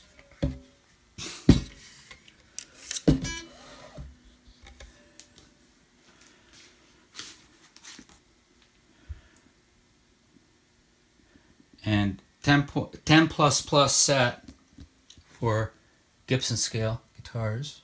10 plus plus. So that's it. Anything else? Oh, the fingerboards on these is usually 7 1/4 here, which is traditional Fender, quite curved, 7 1/4, and 10 over here. All my fingerboards are multiple radius. Okay, they're never, well, rarely they are single radius. Okay, and these frets are all the same size. Sometimes I use dual size frets, so they're thicker frets up to a certain point, and then they're thinner frets up on top to give you more room. This is all one size frets on this one. Sometimes I use 3 different width of frets on the same neck. Isn't that cool? And matching pickguard. Again, perfect positioning for the knob. Oh, this one has brass angled compensated saddles. And all the pickups made by me, hand wound by me. And there you go, 5.3 pound killer weapon. All right, even if you're a toddler. If you're a toddler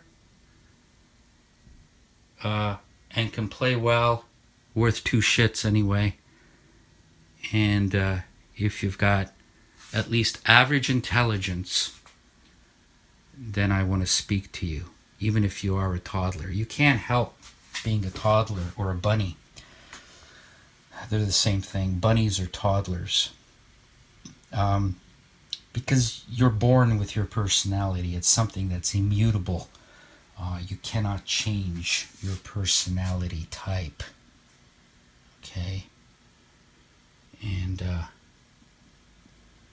But that's the way we are. That's the way we're born.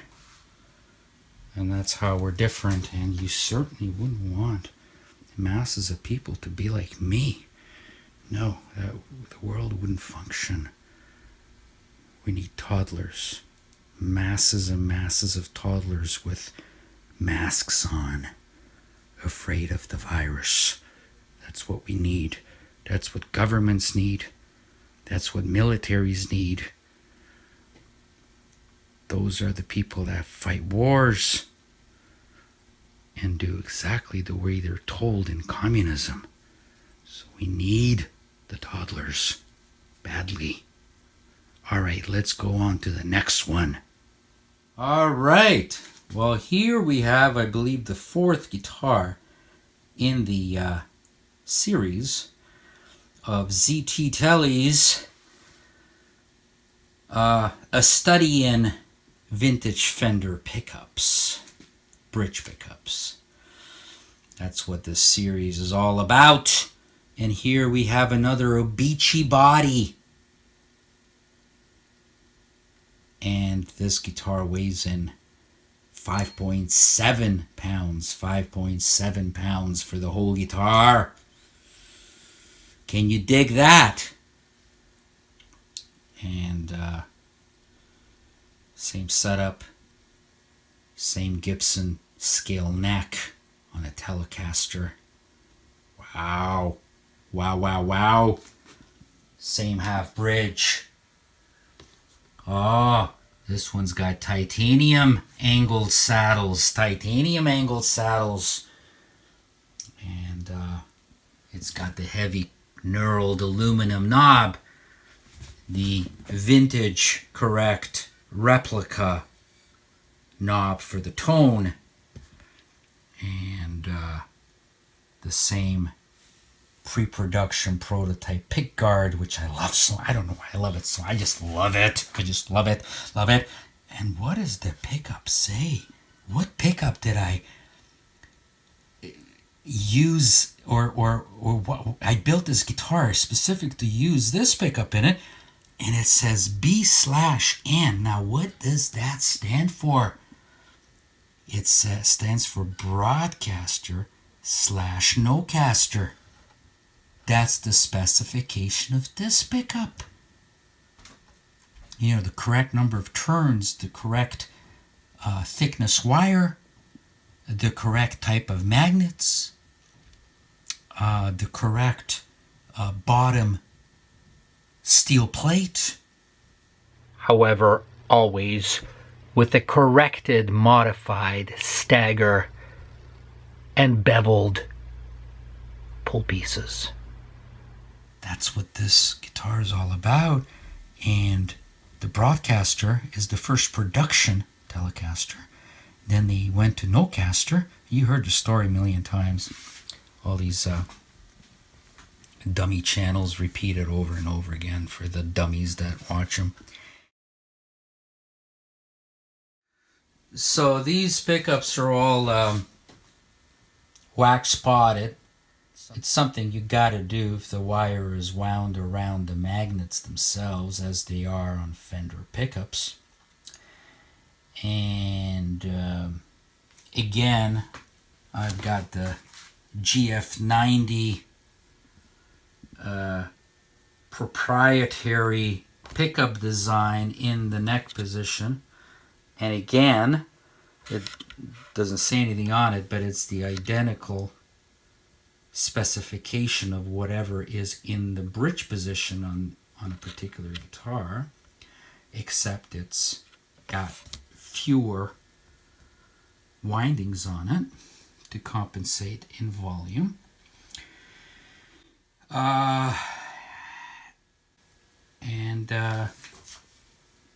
You know, that's the way it goes. Everything is relict.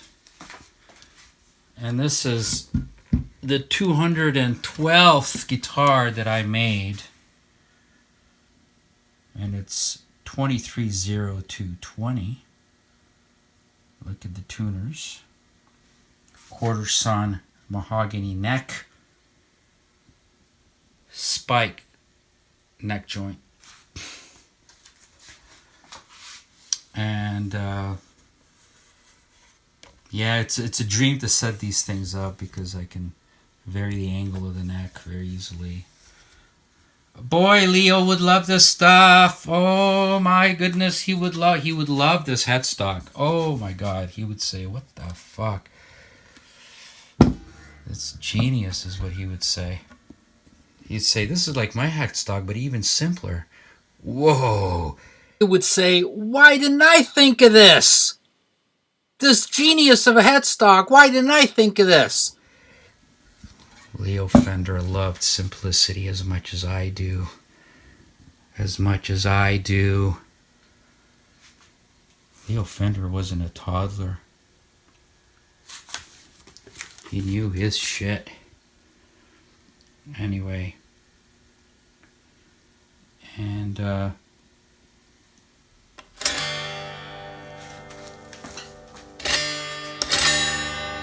so that's the stain. And it's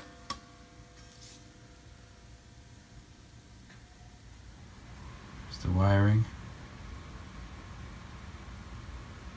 String ferrules. Some jackass wore a belt.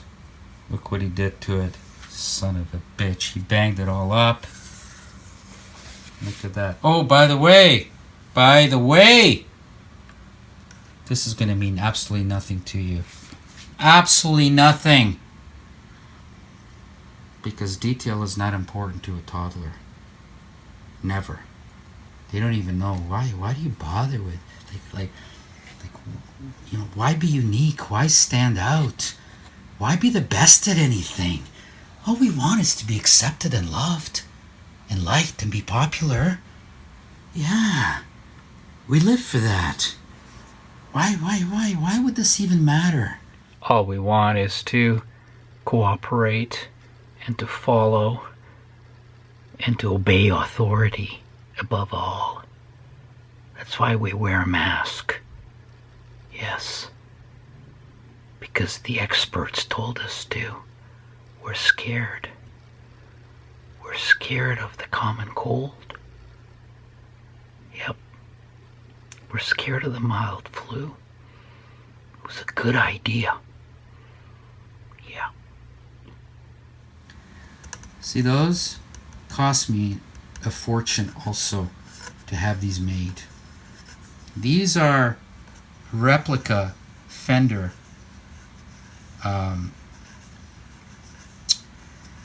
strap buttons. Okay? Now, if you're a real fucking jackass, it should be kicked in the head. You would actually take this off and put strap locks. Oh god, that's disgusting. I don't even want to say it. It just makes me sick to my stomach. Okay? Because these are aluminum. Very lightweight. Again, anything brass is very heavy. Brass has lead in it. That's how they make brass. Brass is an alloy with lead in it. Lead is put in there so it can be machined and it makes it softer. And lead is, as you know, is heavy. Okay? And I'm not going to have heavy stuff on a very light. Everything is lightweight on this. I mean, that's the idea about these guitars.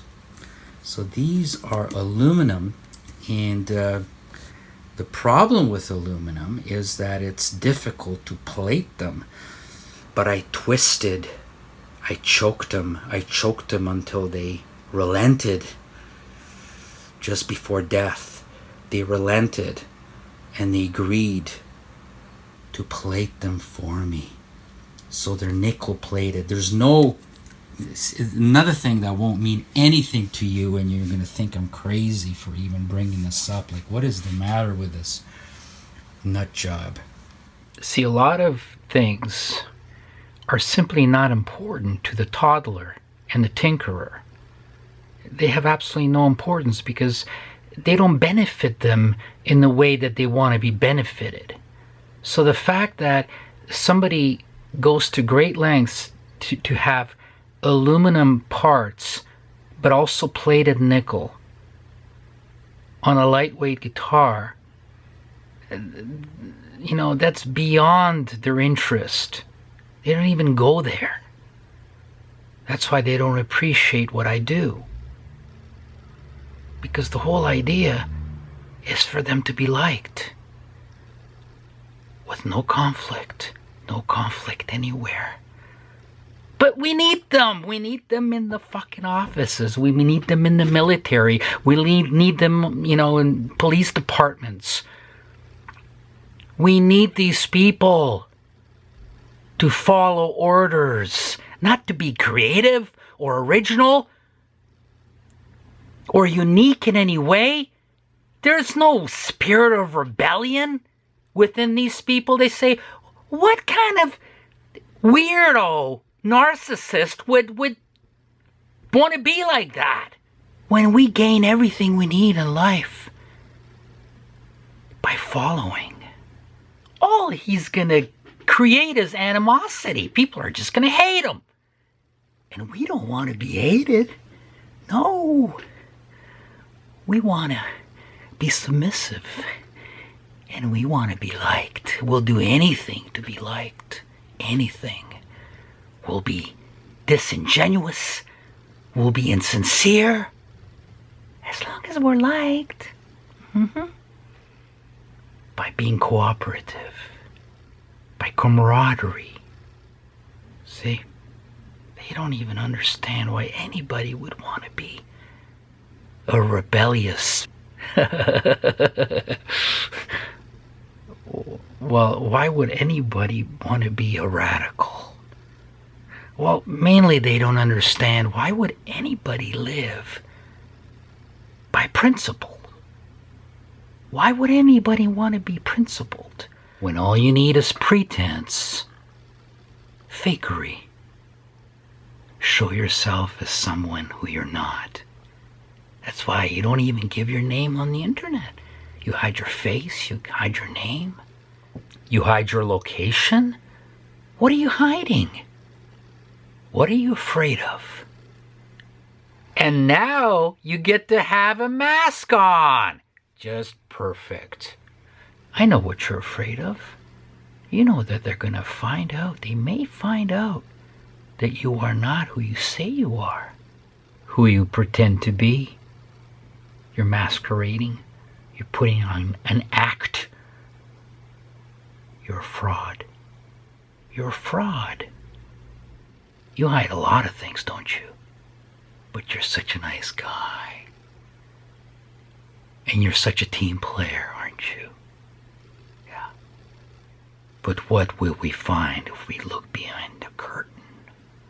See, to be genuine takes honesty and it takes courage. So why would you want to be honest and courageous and take the risk? Because it's only going to amount to the contempt of the masses. You certainly don't want that. Remember, you want to be liked. Remember, you're a nice guy. Above everything else, you're a nice guy. At least you want to appear as being a nice guy. You don't actually have to be anything as long as you appear to be something. It's actually having a sincere opinion and disclosing it publicly, openly, directly? Why would you want to do that? Most people have no opinion, or at least they don't disclose it. That will gain you nothing except self-destruction. People are going to actually find out who you really are. Oh. And the Type B bunny would never allow that to happen. Because he's anonymous with a mask on. All you can see is his eyes, but you can't see his true impression. If you got a mask on, you're either a criminal or you're a pervert. Which one are you? Why would anybody want to achieve anything? If only the facade of achievement, only the look, only the optics matters, because that's sufficient. See, that's where insincerity comes in to that type of personality. And the thing is, most of you have that personality type. That's natural, because we need you. The world, I don't need you, but the world needs you to function. This is not what you want to tell people if you want to sell product. I understand that. This is not the PRS way. This is not the way of any of them.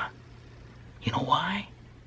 Because they're also normies, they're also toddlers, they're also tinkerers, they're also the type B male bunny. So what they do is they speak your language. You guys understand each other. You like each other. You relate to each other. You relate to the normies. You relate to the toddlers. You relate to the tinkerers. You relate to the toddler channels and their hosts, who are also, of course, toddlers. The guitar company, spokesmen, marketers. You relate to all that because you have the same character. You have the same personality type. The bottom line is that fundamentally you have the exact same personality type. It's familiarity of the same kind.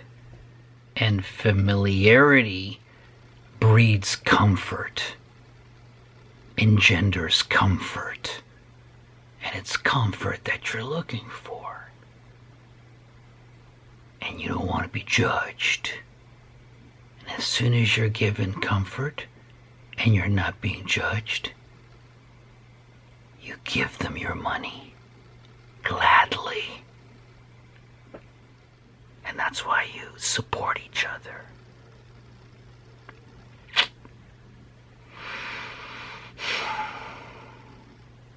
And that's the way things work. And what I'm going to bring up is that something that even Leo didn't give a shit about. Well, you got to give Leo a pass because he was a pioneer, so his priorities were a little bit different. He had to have the world accept a solid body guitar, so he had a whole bunch of other priorities to address and to take care of.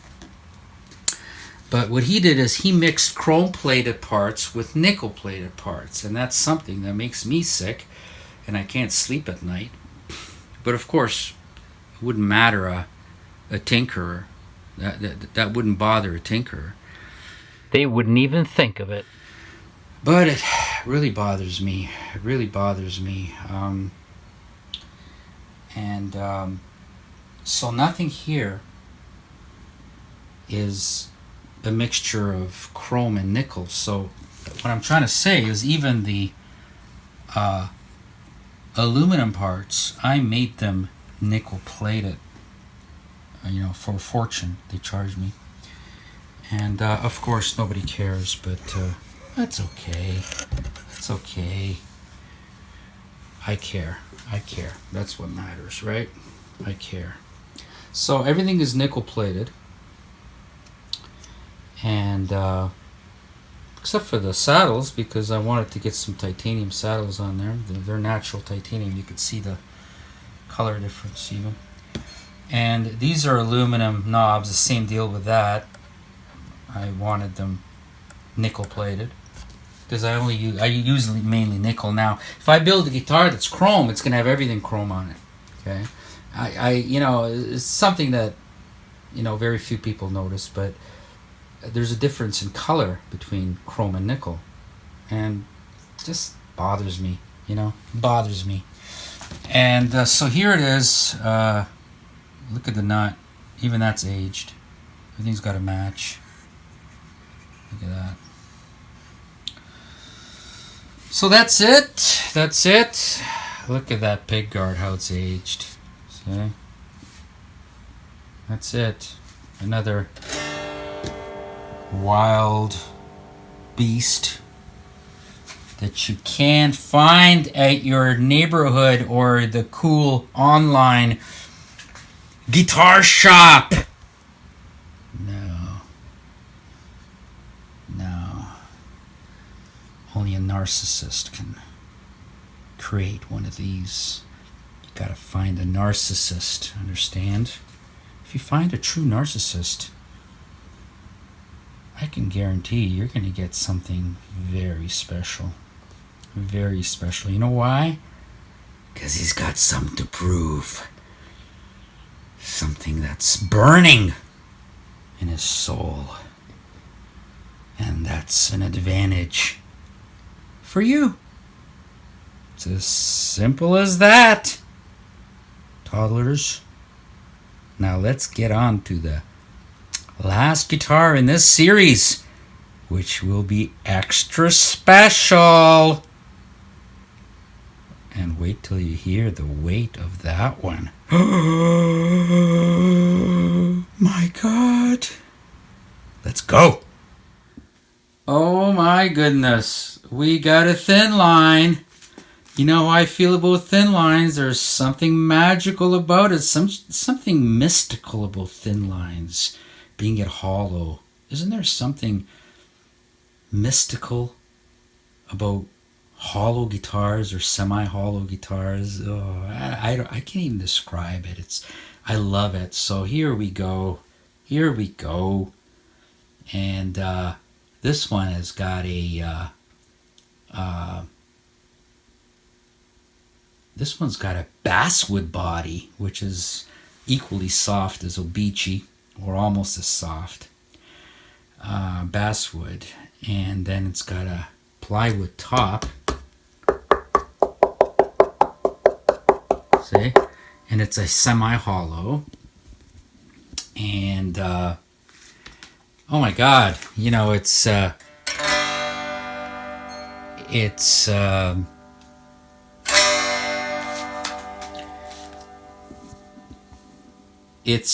exactly, this is a proper 24.75, 24 3/4 inch scale length, which is 628 millimeters, just slightly longer.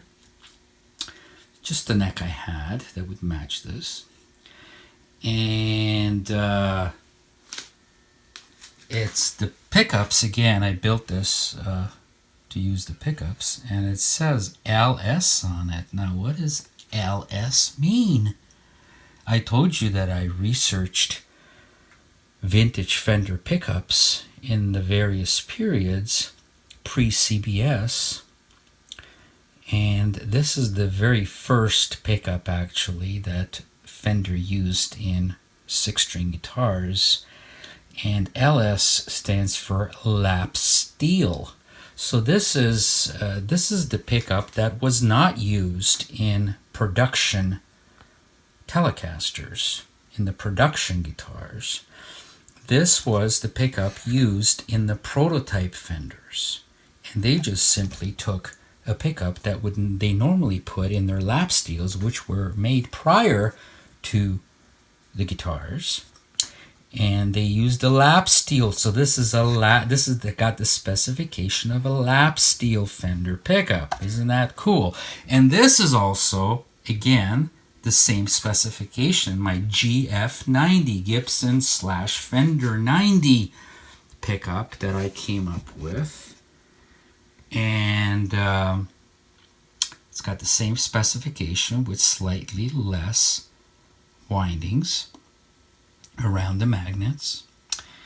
And depending on what type of magnet it requires, either Alnico 3 or Alnico 5. Alnico 3 is a lot weaker than Alnico 5. So you get a quieter pickup with less bite, but it's a different flavor. And, you know, the rest of the appointments are the same. I've got the original fiber prototype pickguard aluminum knobs. Again, the heavy knurled aluminum knob. Isn't that cool? Look how nicely it's aged. Look at that. The Fender Blackguard reproduction knob for the tone. Gibson toggle switch. The bridge is cut, okay, which they all have to be, should be, in order for you to play it, so you don't get in, you know, doesn't get in the way. Same frets, stainless steel frets, maple dots, aged hardware, and I stuck the Z on correctly this time.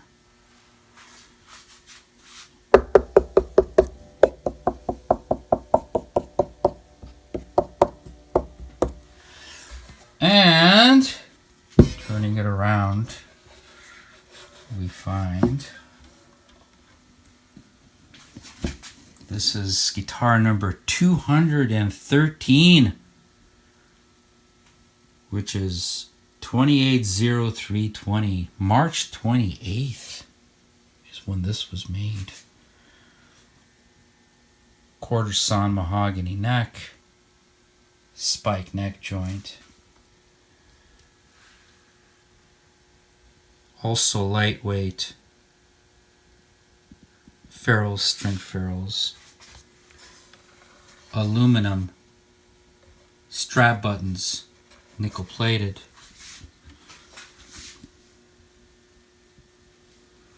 This guitar has got the tone of a archtop, the best I could describe it. It's very cool. It's got weaker pickups in it because, you know, I had to give it the specification of the lap steel, and it really matches this style guitar. It's wonderful to play just through a clean amp. I find that hotter pickups with strong magnets give you a harsh tone through a totally clean, you know, plugging straight into a Fender style amp. They're not very nice to play that way. They work very good through a overdrive pedal, you know, very nice through that, but just through a clean amp, you need to have less bright, which these are, and less powerful pickups, and then you get a beautiful warm sound, kind of a nice spongy sound, very inviting and comfortable to play to the ears and to the feel through just a clean amp plugged straight in. You could use a little reverb, a little delay, but no distortion pedals and no amp distortion, and it's really nice. You can play it all day clean like that, and that's what this guitar does very well. And you don't get that harshness that you usually get from hotter pickups. And there you go. I bet you have no idea how I got those electronics in there. No idea. I see there's no holes in the back. Okay. And so this is antique white, aged, and it's a very special instrument. See, that's why it's so hard to sell these. My goodness. Only those that hate guitars sell guitars. It's very difficult for me to let go because they're all different and they can never be duplicated. I can build another one, but it's not going to be the same as this. It's going to be different. And once you get something that's really falls into place and is very special, what do? You get rid of it? That's for non-players. Usually non-players don't have a problem with that. But I have a problem with that. I really do. All right.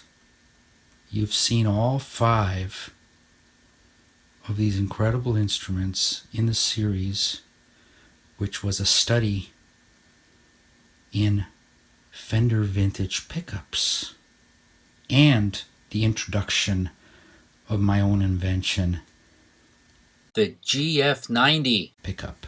Now, just to say a few things, this is completely constructed by me. The flat work out of the same material, fiber material, as traditional Fender pickups were made of. It's all constructed by me, and I fabricate the whole pickup. Then I wind it, and then I wax pot it, and there you go. It's very simple and it's very effective, and I can make it any specification that I choose to match the bridge pickup. And I don't know what more to tell you. This one's got a black, same material nut on it, 0 friction. So these things stay in tune. They don't really even have to be tuned. Sometimes when I play, maybe it's a little bit out of tune, like 1 string or maybe 2 strings a little bit. And then I realize that I haven't tuned this thing for like days. It's, just slightly out, you're still at the mercy of the string, if the string is not stretched properly, or if it slips a little bit, the way it's anchored or whatever, you're still, or if I change tunings quite often. I use different tunings. And then when you upset a guitar by changing the tuning, it'll usually go out of tune for the first little while until it gets settled into that tuning. Okay? And then it's totally settled in. But you got to tune it a little bit at the beginning after you change your tuning, the tuning of the strings. And then when you change back, the same thing happens. It's going to go out of tune a little bit, but it's something that you've seen on my tremolo guitars. You don't need a locking tremolo. That's bullshit. And you don't need any of these fucking gimmicks for tuning, Incompetent tinkerers, toddlers, bunnies are who come up with that, because they don't know guitars intimately the way I do. You know why? Because I'm the best guitar builder in the world. See you soon.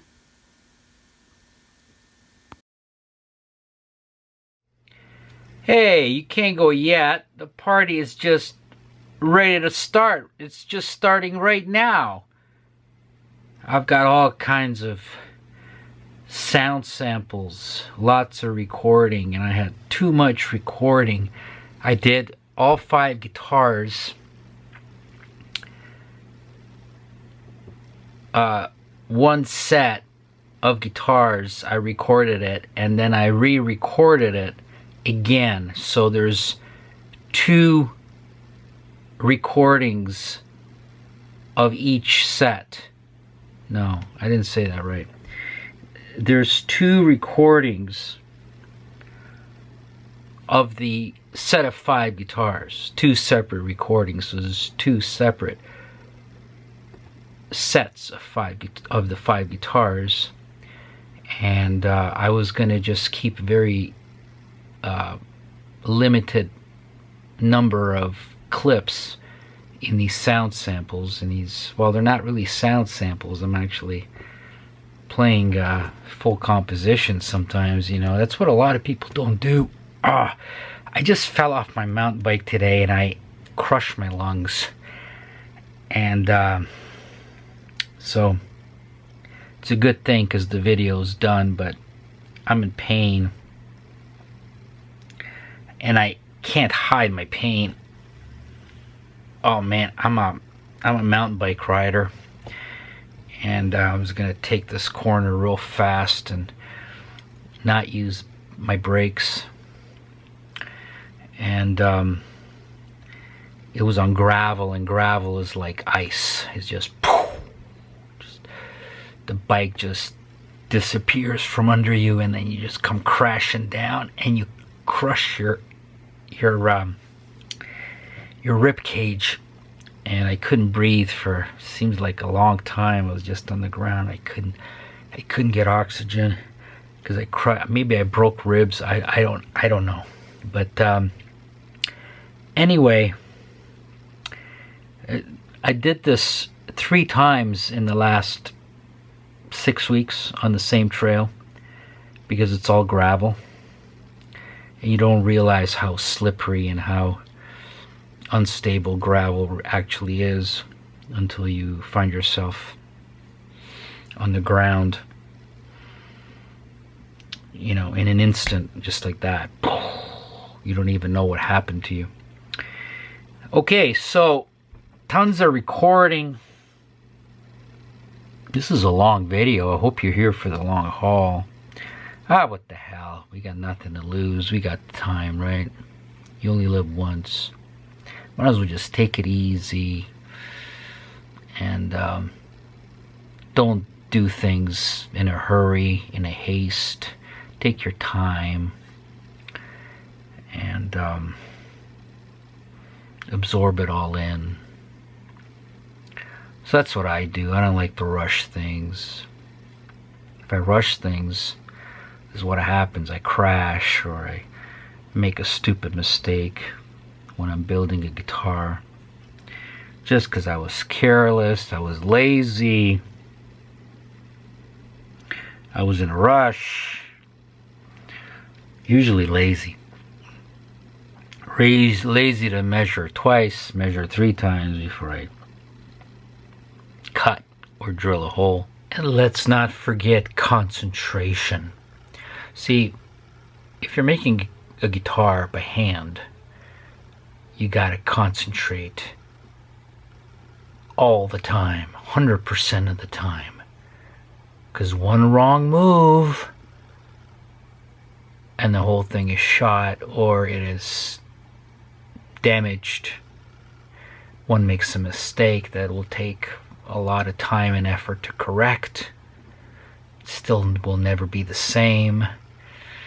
So concentration is the #1 thing, and if you get lazy, you lose your concentration. Or if you get distracted, you're listening to something, or you're got something on your mind, you're emotionally hurt in some way, you're gonna lose your concentration.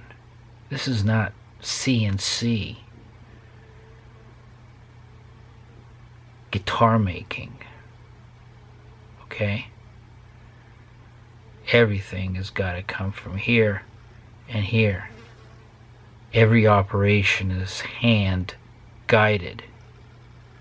That's why you need your concentration. Try to think, try to comprehend what I'm saying. Try to envision, try to imagine what I'm saying. Okay. Let me try to give you an analogy so maybe you can understand it better. Building a guitar by hand, since every operation is hand guided. So now you know what the definition of a handmade guitar is. No, it's not the fucking mass production hand craftsmanship, okay? All they do is they hand sand the CNC tool marks off the piece of wood that the CNC has just produced. Okay? And various other things that they cannot automate. But they would love to automate it, because the human being is no longer needed, no longer necessary. You fucking useless eater, you. You know, you're useless because they made you useless. took away your knowledge, they took away your skill, they took away your history, they took away your identity, they took away your traditions, they took away your pride, they took away your heritage, and they took away your self-reliance, self-determination. They took away your political power. They took away your freedom of speech. They took away your freedom of association. They even took away your religion. And voluntarily your church shut down. Oh my God. Then they put a mask on you so that you can't even show your face. You fucking toddler, you. You've got fucking nothing! Wake up, you fucking toddler, wake up. All you got is the ability to choose from 354 different brands of CNC made guitars that all come out of the same few factories. And you don't even know it. But guitars are not important. This is not about guitars. This is about the fact that you have been conquered, you live in tyranny, and you have no future. They took away your competence, your self-reliance, your ability for survival. And now they own you. And they can just get rid of you. Just like that. They want to get rid of you. You think they care about your health. Do you really? Do you? You think the mainstream media cares about your health? You think the government cares about your health? You think the politicians care about your health? You think the corporations, the international corporations care about your health? Do you? Then you're a fucking moron and from a toddler guitar channel. That's what you are. The stupidest people are on toddler guitar channels. The last refuge of the white male. The last refuge. It is absolute cringe. It is shocking, actually. To anybody that's got perception, that's got knowledge, awareness, education, the toddler guitar channels are shockingly detestable in a depressing manner. And that's what they made of you. Those that rule over you made you like that. No, your grandparents were not like that.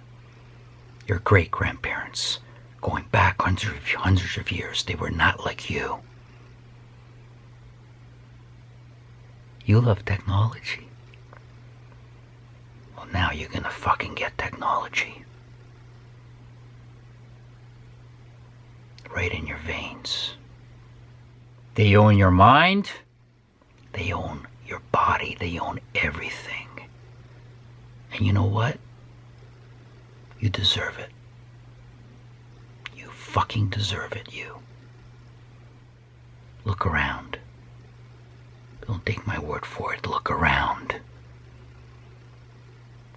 Can you see the signs? How useless you are?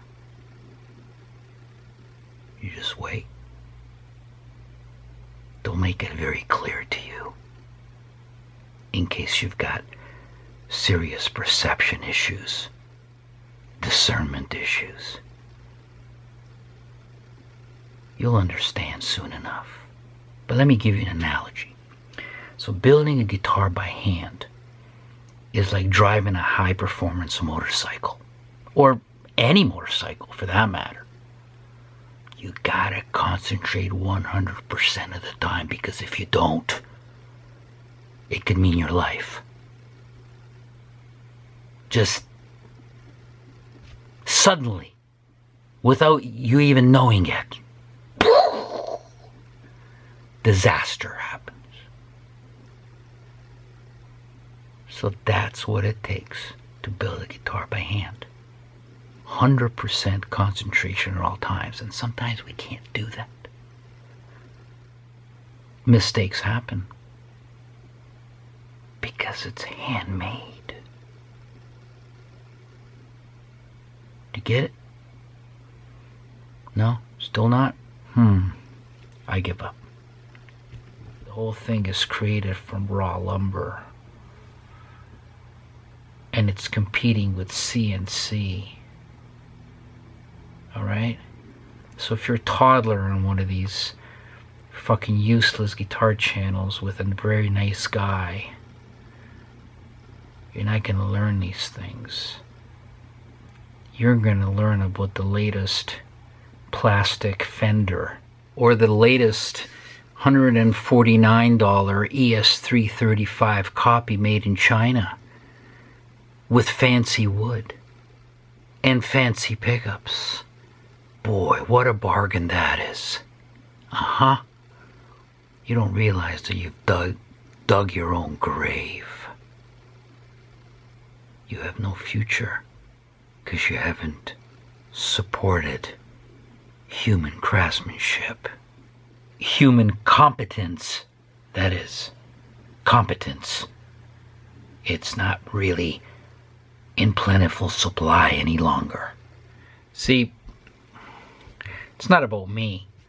What I'm trying to get at is that you haven't invested, you haven't supported your own competence, and that's why you're useless. They've made you useless and worthless, because a guitar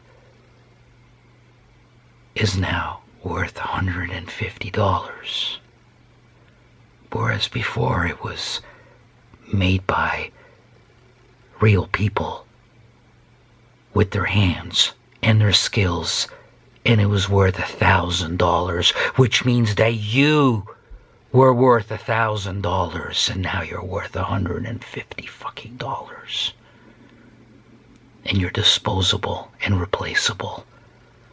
You see, it's not even about guitars, because your own value is dropping by the minute, by the second. Just dropping. When a human made a guitar, it was worth $1,000, $2,000, $3,000.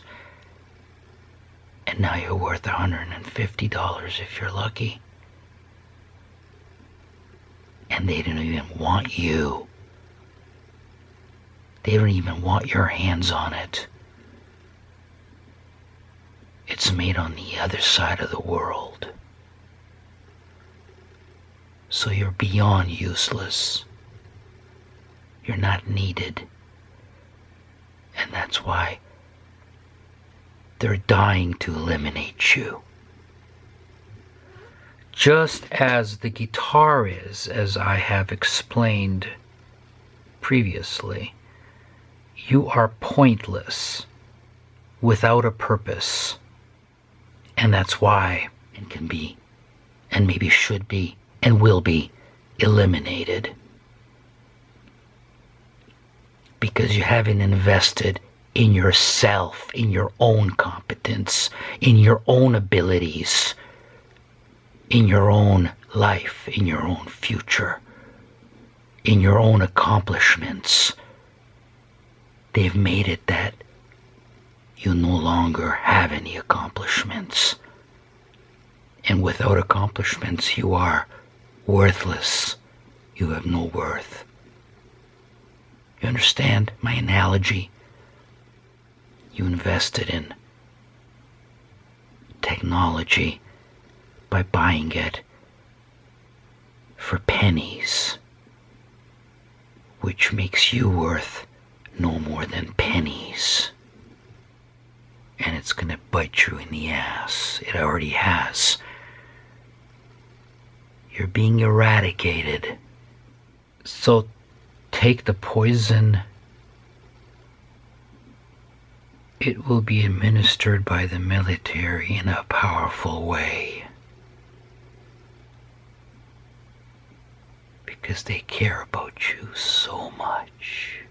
Oh, do they ever? They care about you and your health. And they want you to prosper.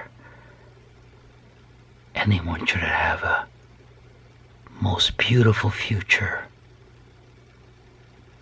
They're doing it just for you. They love you. They need you. They need you so much. They don't want anything bad to happen to you. That's why they shut down the economy of the world. And the social aspect of the entire world. Because they care about you so much. Have you not noticed? Maybe not. Take my word for it. Okay? Have a look. You're being eradicated. Well, the guitar is just a small analogy. It's a small metaphor for what's happening in the world. You don't understand, do you? It's not about guitars. It's about the attack on the entire humanity of the world and what humanity is capable of. It's the attack on the spirit of humanity and the soul of individuals. Guitar is only a metaphor. And it's because you were excited about the $149 made in China guitar, which is just as good as a $3,000 Gibson. It probably is, because it's made exactly the same way with the same process. And I guess you don't realize that the process dictates the results. Remember that quote. The process dictates the results. And remember that next time you spend thousands and thousands of dollars on a historic reissue of any particular guitar. A historic reissue made with CNC machines.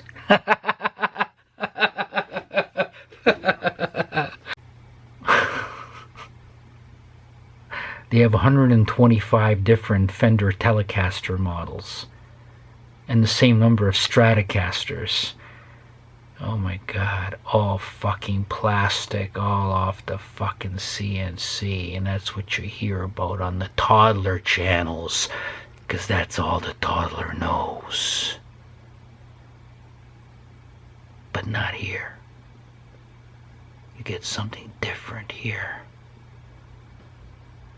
Something that will stab you right through the heart and get to your soul. So I could barely talk right now, so why am I talking? Anyway, what I'm trying to say is there's more recording time here than needs to be, and I was gonna cut most of it out, make it really short and efficient, but that don't work for me. No, it doesn't match my personality. I like to overdo things. So I had a really hard time deciding what to throw out and what not to throw out. So I said, fuck it! I'm just gonna keep it all. So there you go. Oh yeah, one more thing. Listen, I get it. I know that every one of you watching this is a better guitar player than I am. Alright? That's fine. You win. You know, take pleasure in that. You're way better than me. But cut me some slack, will you? Cut me some slack. Give me a break. I'm trying my best. Alright? Now, if you think you're so much better, send me a video of you playing. I'd love to see it. And if you're right, then it'll be my honor to build you a guitar. I won't give it to you. Not even if you're fucking Steve Vai or whoever the hell it is. Joe Satriani. Those guys are... forget it. I'm not going to get into it. There's such whores, these professional guitar players. They're such whores. They will literally put a fucking hole in their own mother's kneecap for $1. Have you ever met any musicians? Like semi-professional, local heroes or professional? Oh, this is way off topic. Anyway, let's not... See? I'll just leave it at this. I don't know if you've ever dealt with musicians, semi-pro musicians. I mean, they could be really rich, worth millions of dollars, their net worth, or they can be destitute. But anyway, they make their living through playing.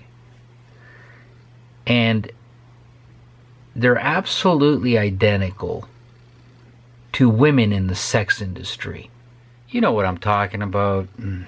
Prostitutes, strippers, escorts, porn actors, that sort of thing.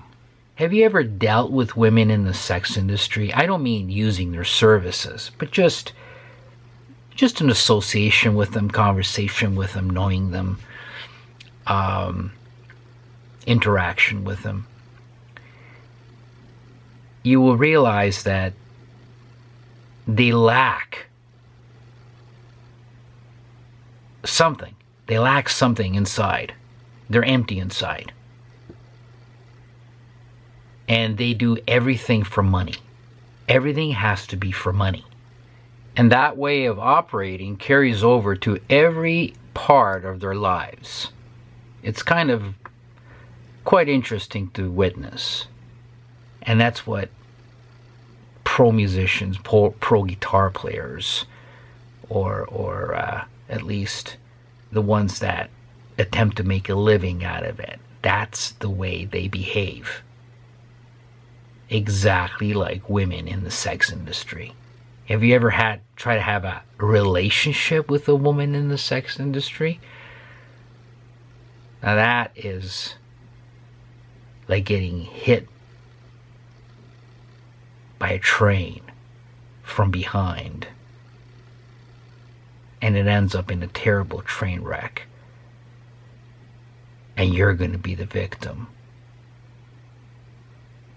Having a relationship with a woman in the sex industry, a whore. Well, all women are whores, but these are professionals. You see what I'm getting at? These are one level higher, more extreme. And they don't have to hide it. Anyway, that's my analysis of the professional guitar player. And I can't contain myself. I gotta tell you the truth. Remember, I give you reality here. We're not reviewing the latest $149 Chinese guitar. Okay? You understand that by now, right? Where was I? Yeah, this is going to be a long fucking video. All right. Yeah. There's a lot of, yeah. I know what it was now. I'm in pain. I could barely think and talk, and then I got this, I don't know, this nervous system dull pain all throughout the left side of my body, because that's what I fell on, right? It shoots all the way up into my eye and into the back of my neck, you know, the nerve center. And I can't move. I can't move because every little movement. Fuck. Anyway, yeah. I know how good you are. You guys are all awesome. But here's the best I can do. All right? Now, if you think you're a better guitar player than I am, then there's no problem with that. But then you definitely must have a Zachary guitar. There's just no question about it. You are precisely the dude I'm looking for. Couple that with at least average intelligence. We got a deal. We got a deal. You must have a Zachary guitar. You cannot die without having a Zachary guitar. If you deserve it, you're gonna really miss out. No, I'm telling you that from the bottom of my heart. I'm serious. I'm dead serious. I want you to have one. You need one. You can't live without one. Now, if you're a half-ass player, you can play worth two shits, and you've got average intelligence, I guarantee it that you already know this. You already know this because you put the two together, a decent ability along with average intelligence. That's what I'm looking for. I know you. I know that you perceive it. You acknowledge this. You already have the intelligence and the ability. So I know that you acknowledge it. So you gotta have a Zachary guitar. It's a shame that you don't. It's a sacrilege that you don't. It's a waste that you don't. So if you're better than me, you gotta send me a video of your playing. Because you need a Zachary guitar. No question about it. And for the vast majority of you who stumble on this video channel and you can't comprehend anything that you see here,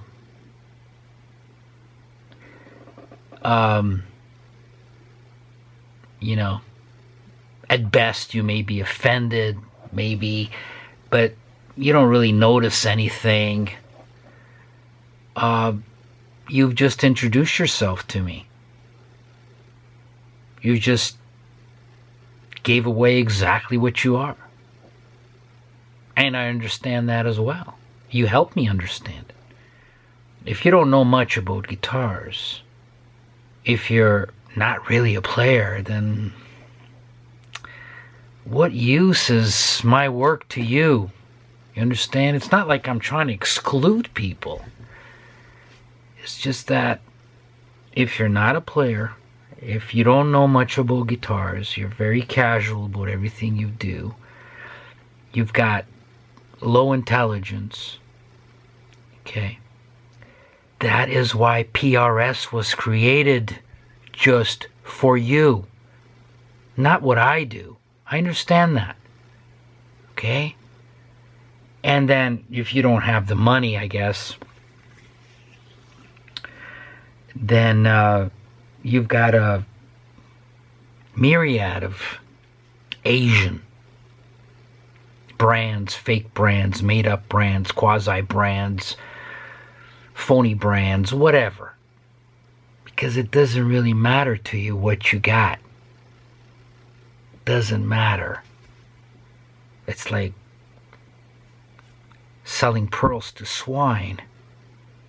Because you wouldn't know what to do with a Zaki guitar anyway. Now, do I want these guitars to go to people who don't really even know what to do with it? You know? No. The answer is no. That would be horrible. Okay? But if you're a half-decent player, you are half-decent, talented, you're dedicated to playing, you've been playing all your life, actually your ability as a player is not even a priority. It's your dedication that's the priority. It's the fact that you need to do it psychologically, emotionally, viscerally. You need to do this the way I need to build and play. Not a casual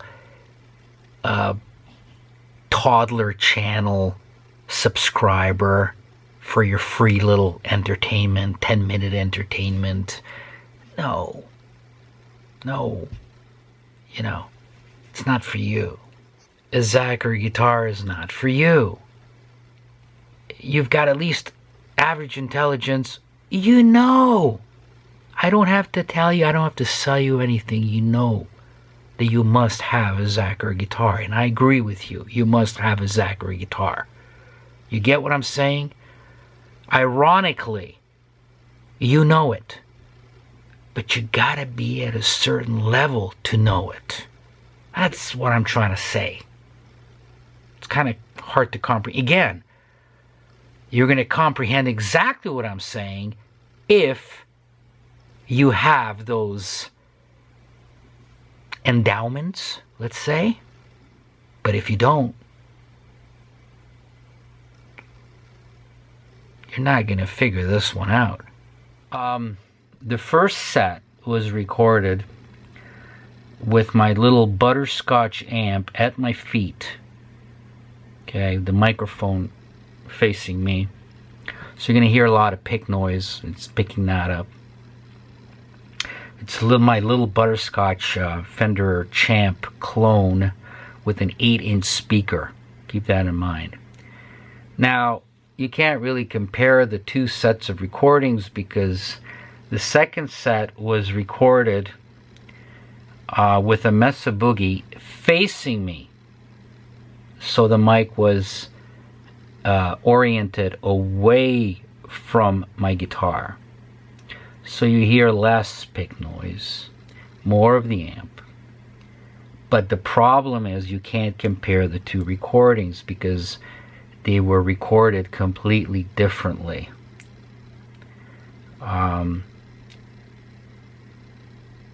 of them sounds more... What happened is the microphone that I plug into this iPhone has this little software that has a little compression and more stereo imaging in it, and that's how the first set was recorded with the Champ clone. Okay, the second set you can't compare the two, even though that's a 12-inch speaker through a Mesa Boogie. No effects except for reverb and echo.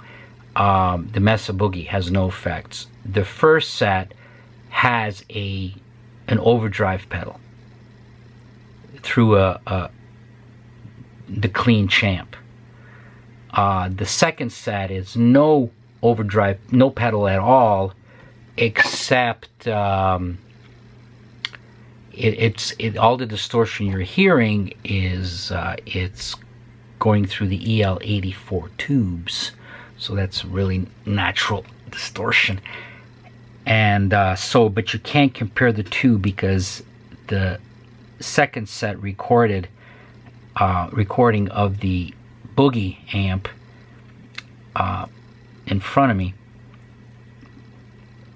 the microphone was not going through that piece of software that comes with this microphone, because once you have the charger hooked up to the iPhone, only the microphone works with no compression and stereo imaging. So it cannot be side-by-side direct comparison of the two sets of recordings. So there you go. I better stop talking. So here comes the sound samples. Well, they're either my hit singles written by me completely. Okay, that's what a lot of these people don't do. Also, is they don't write their own compositions. And the rest is Hendrix covers, but they're played so wrong. Partially because I cannot jam and I cannot copy people note for note. I just simply am incapable. I've always been incapable of doing that. I can never play in a cover band. So I get the very basics of a tune. Maybe get the chord progression, but even the chord progressions are wrong. They're played totally different voicings, totally different place on the neck. So, Hendrix cover or Zeppelin cover or whatever I may finally learn the basic skeleton of, is played so wrong that it might as well be my composition, because it ends up sounding nothing like the original. Because I say, if you want to hear the original played perfectly and wonderfully, then get the fucking record out. Alright? Get my drift? Alright. Even though it sounds impressive when these guys play it on YouTube or wherever the hell they are, but it's actually not, because those people, they have got no imagination, no creativity. And it's all about creativity, people. We don't want to do impersonations here. A good guitar player is not an impersonator. Alright? And guess what? We're right back to the male personality types. You take a type B, beta male bunny, and you know what they're gonna do. You just know it. Note for note, Stevie Ray Vaughan. or whatever. Cheap Trick. Note for note. Put the record on and play with the record. Type B male, beta male bunny. There you are. You just exposed yourself. You know what?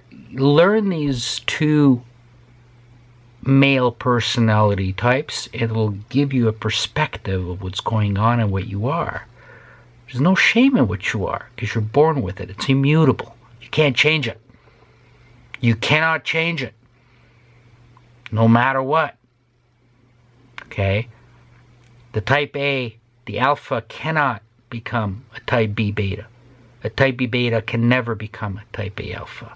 The two, usually, not all the time, there are exceptions, which I'm not going to get into right now, but the two detest each other because they're so different. Every response they make, according to any stimuli they're faced with, or they're confronted with, is going to be different between the two male personality types. So keep that in mind. It'll give you a revelation in what you are and how you reacted to your father, to your brothers, to the people you were in association with throughout your life. It'll really give you clarity as to what went on in your life and why you do respond in the way that you do respond. And the nature of your relationships and the outcome of your relationships and how you approach relationships. It's absolutely different for the two male personality types. You know, it's like copies of Hendrix. No thanks. I'll go to Hendrix for that. I'll go to Stevie Ray Vaughan for that. I'll go to Jimmy Page for that. Okay? I want to hear how you play it. I want to hear that Zeppelin, that Hendrix, Stevie Ray tune played completely your way. Personally, that's what I'm interested in. That's when your personality and your style totally comes out. Okay? So here goes. I'm going to shut up. I have a hard time shutting up. See what I mean? I can't throw anything out. It just keeps going and going and going and going and going. All right.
Come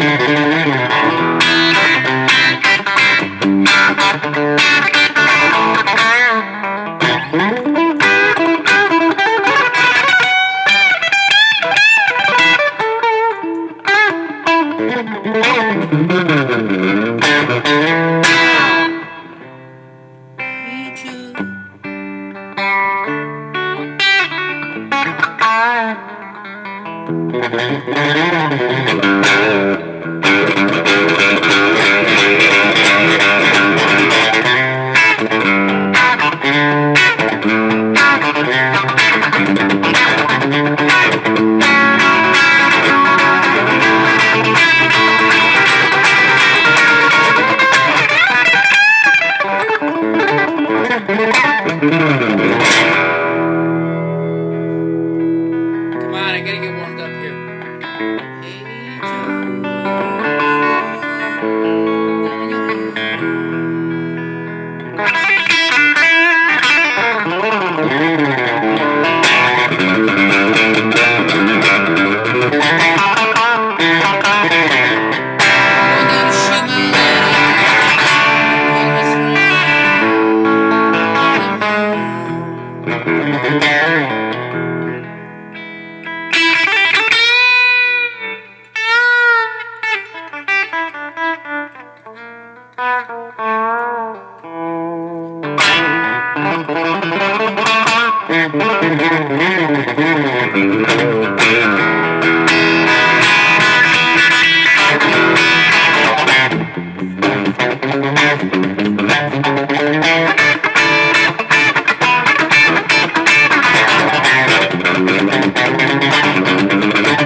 Both pickups?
These are late 50s Telecaster pickup spec.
That's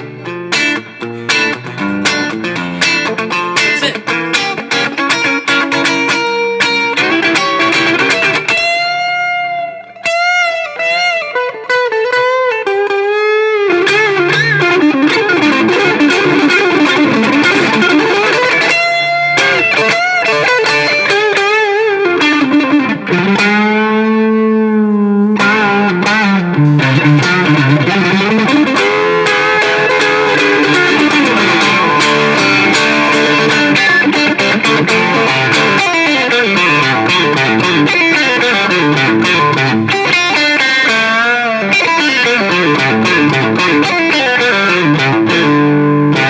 Ah, come on.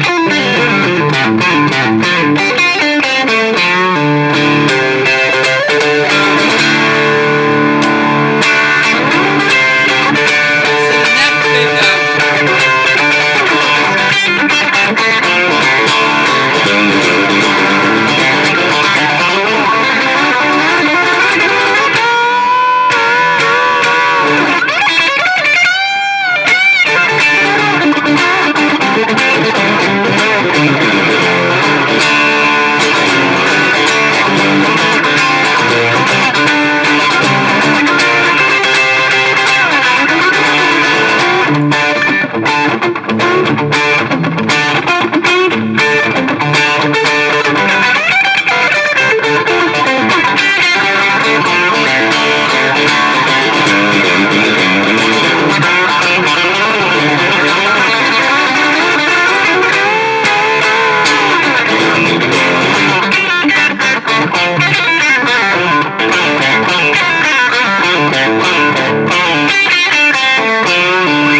Neck pickup.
Both.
Amp totally clean.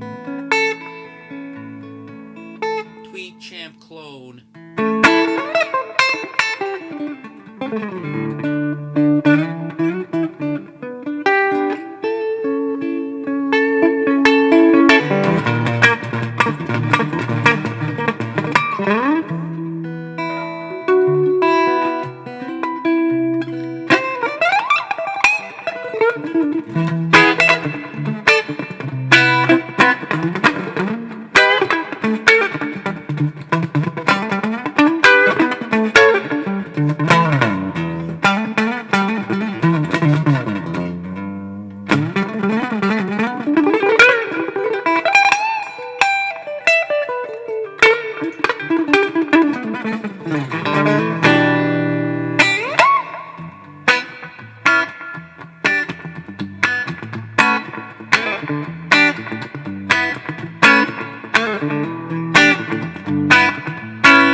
Lap steel pickups. Fender lap steel spec pickups.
I wrote this piece and I still can't play it after all these years.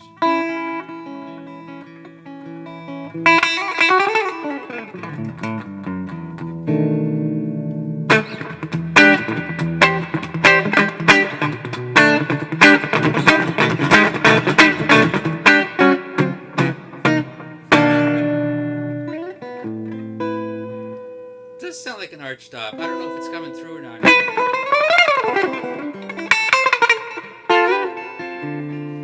Put down the tone a bit.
together, tone up all the way, volume up all the way.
Bridge.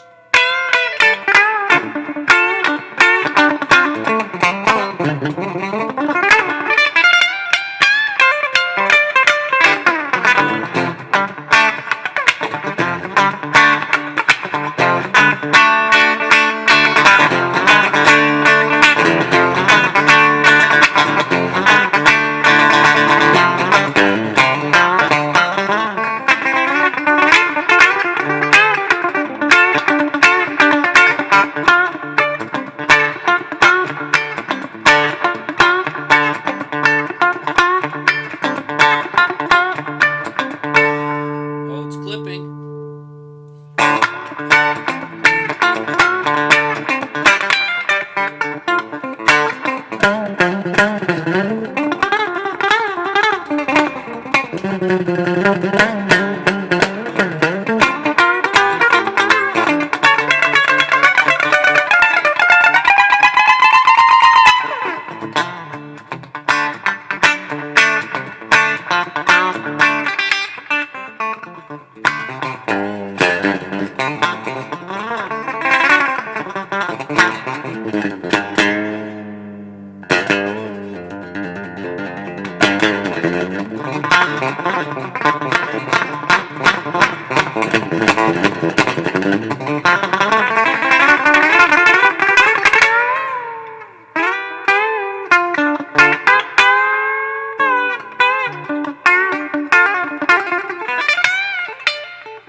This is one of my hit singles, this one.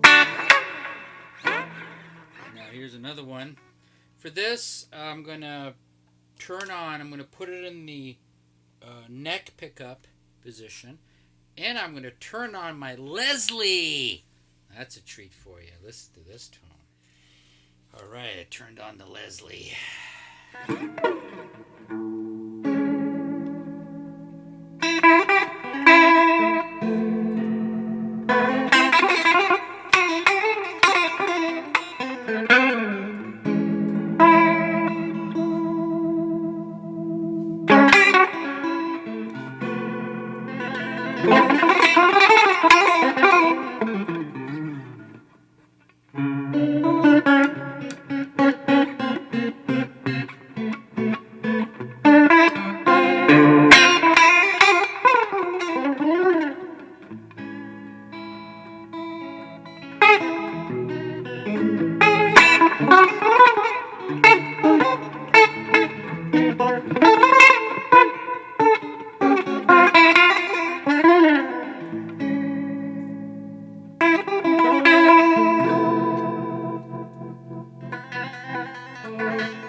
right.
wow, wow.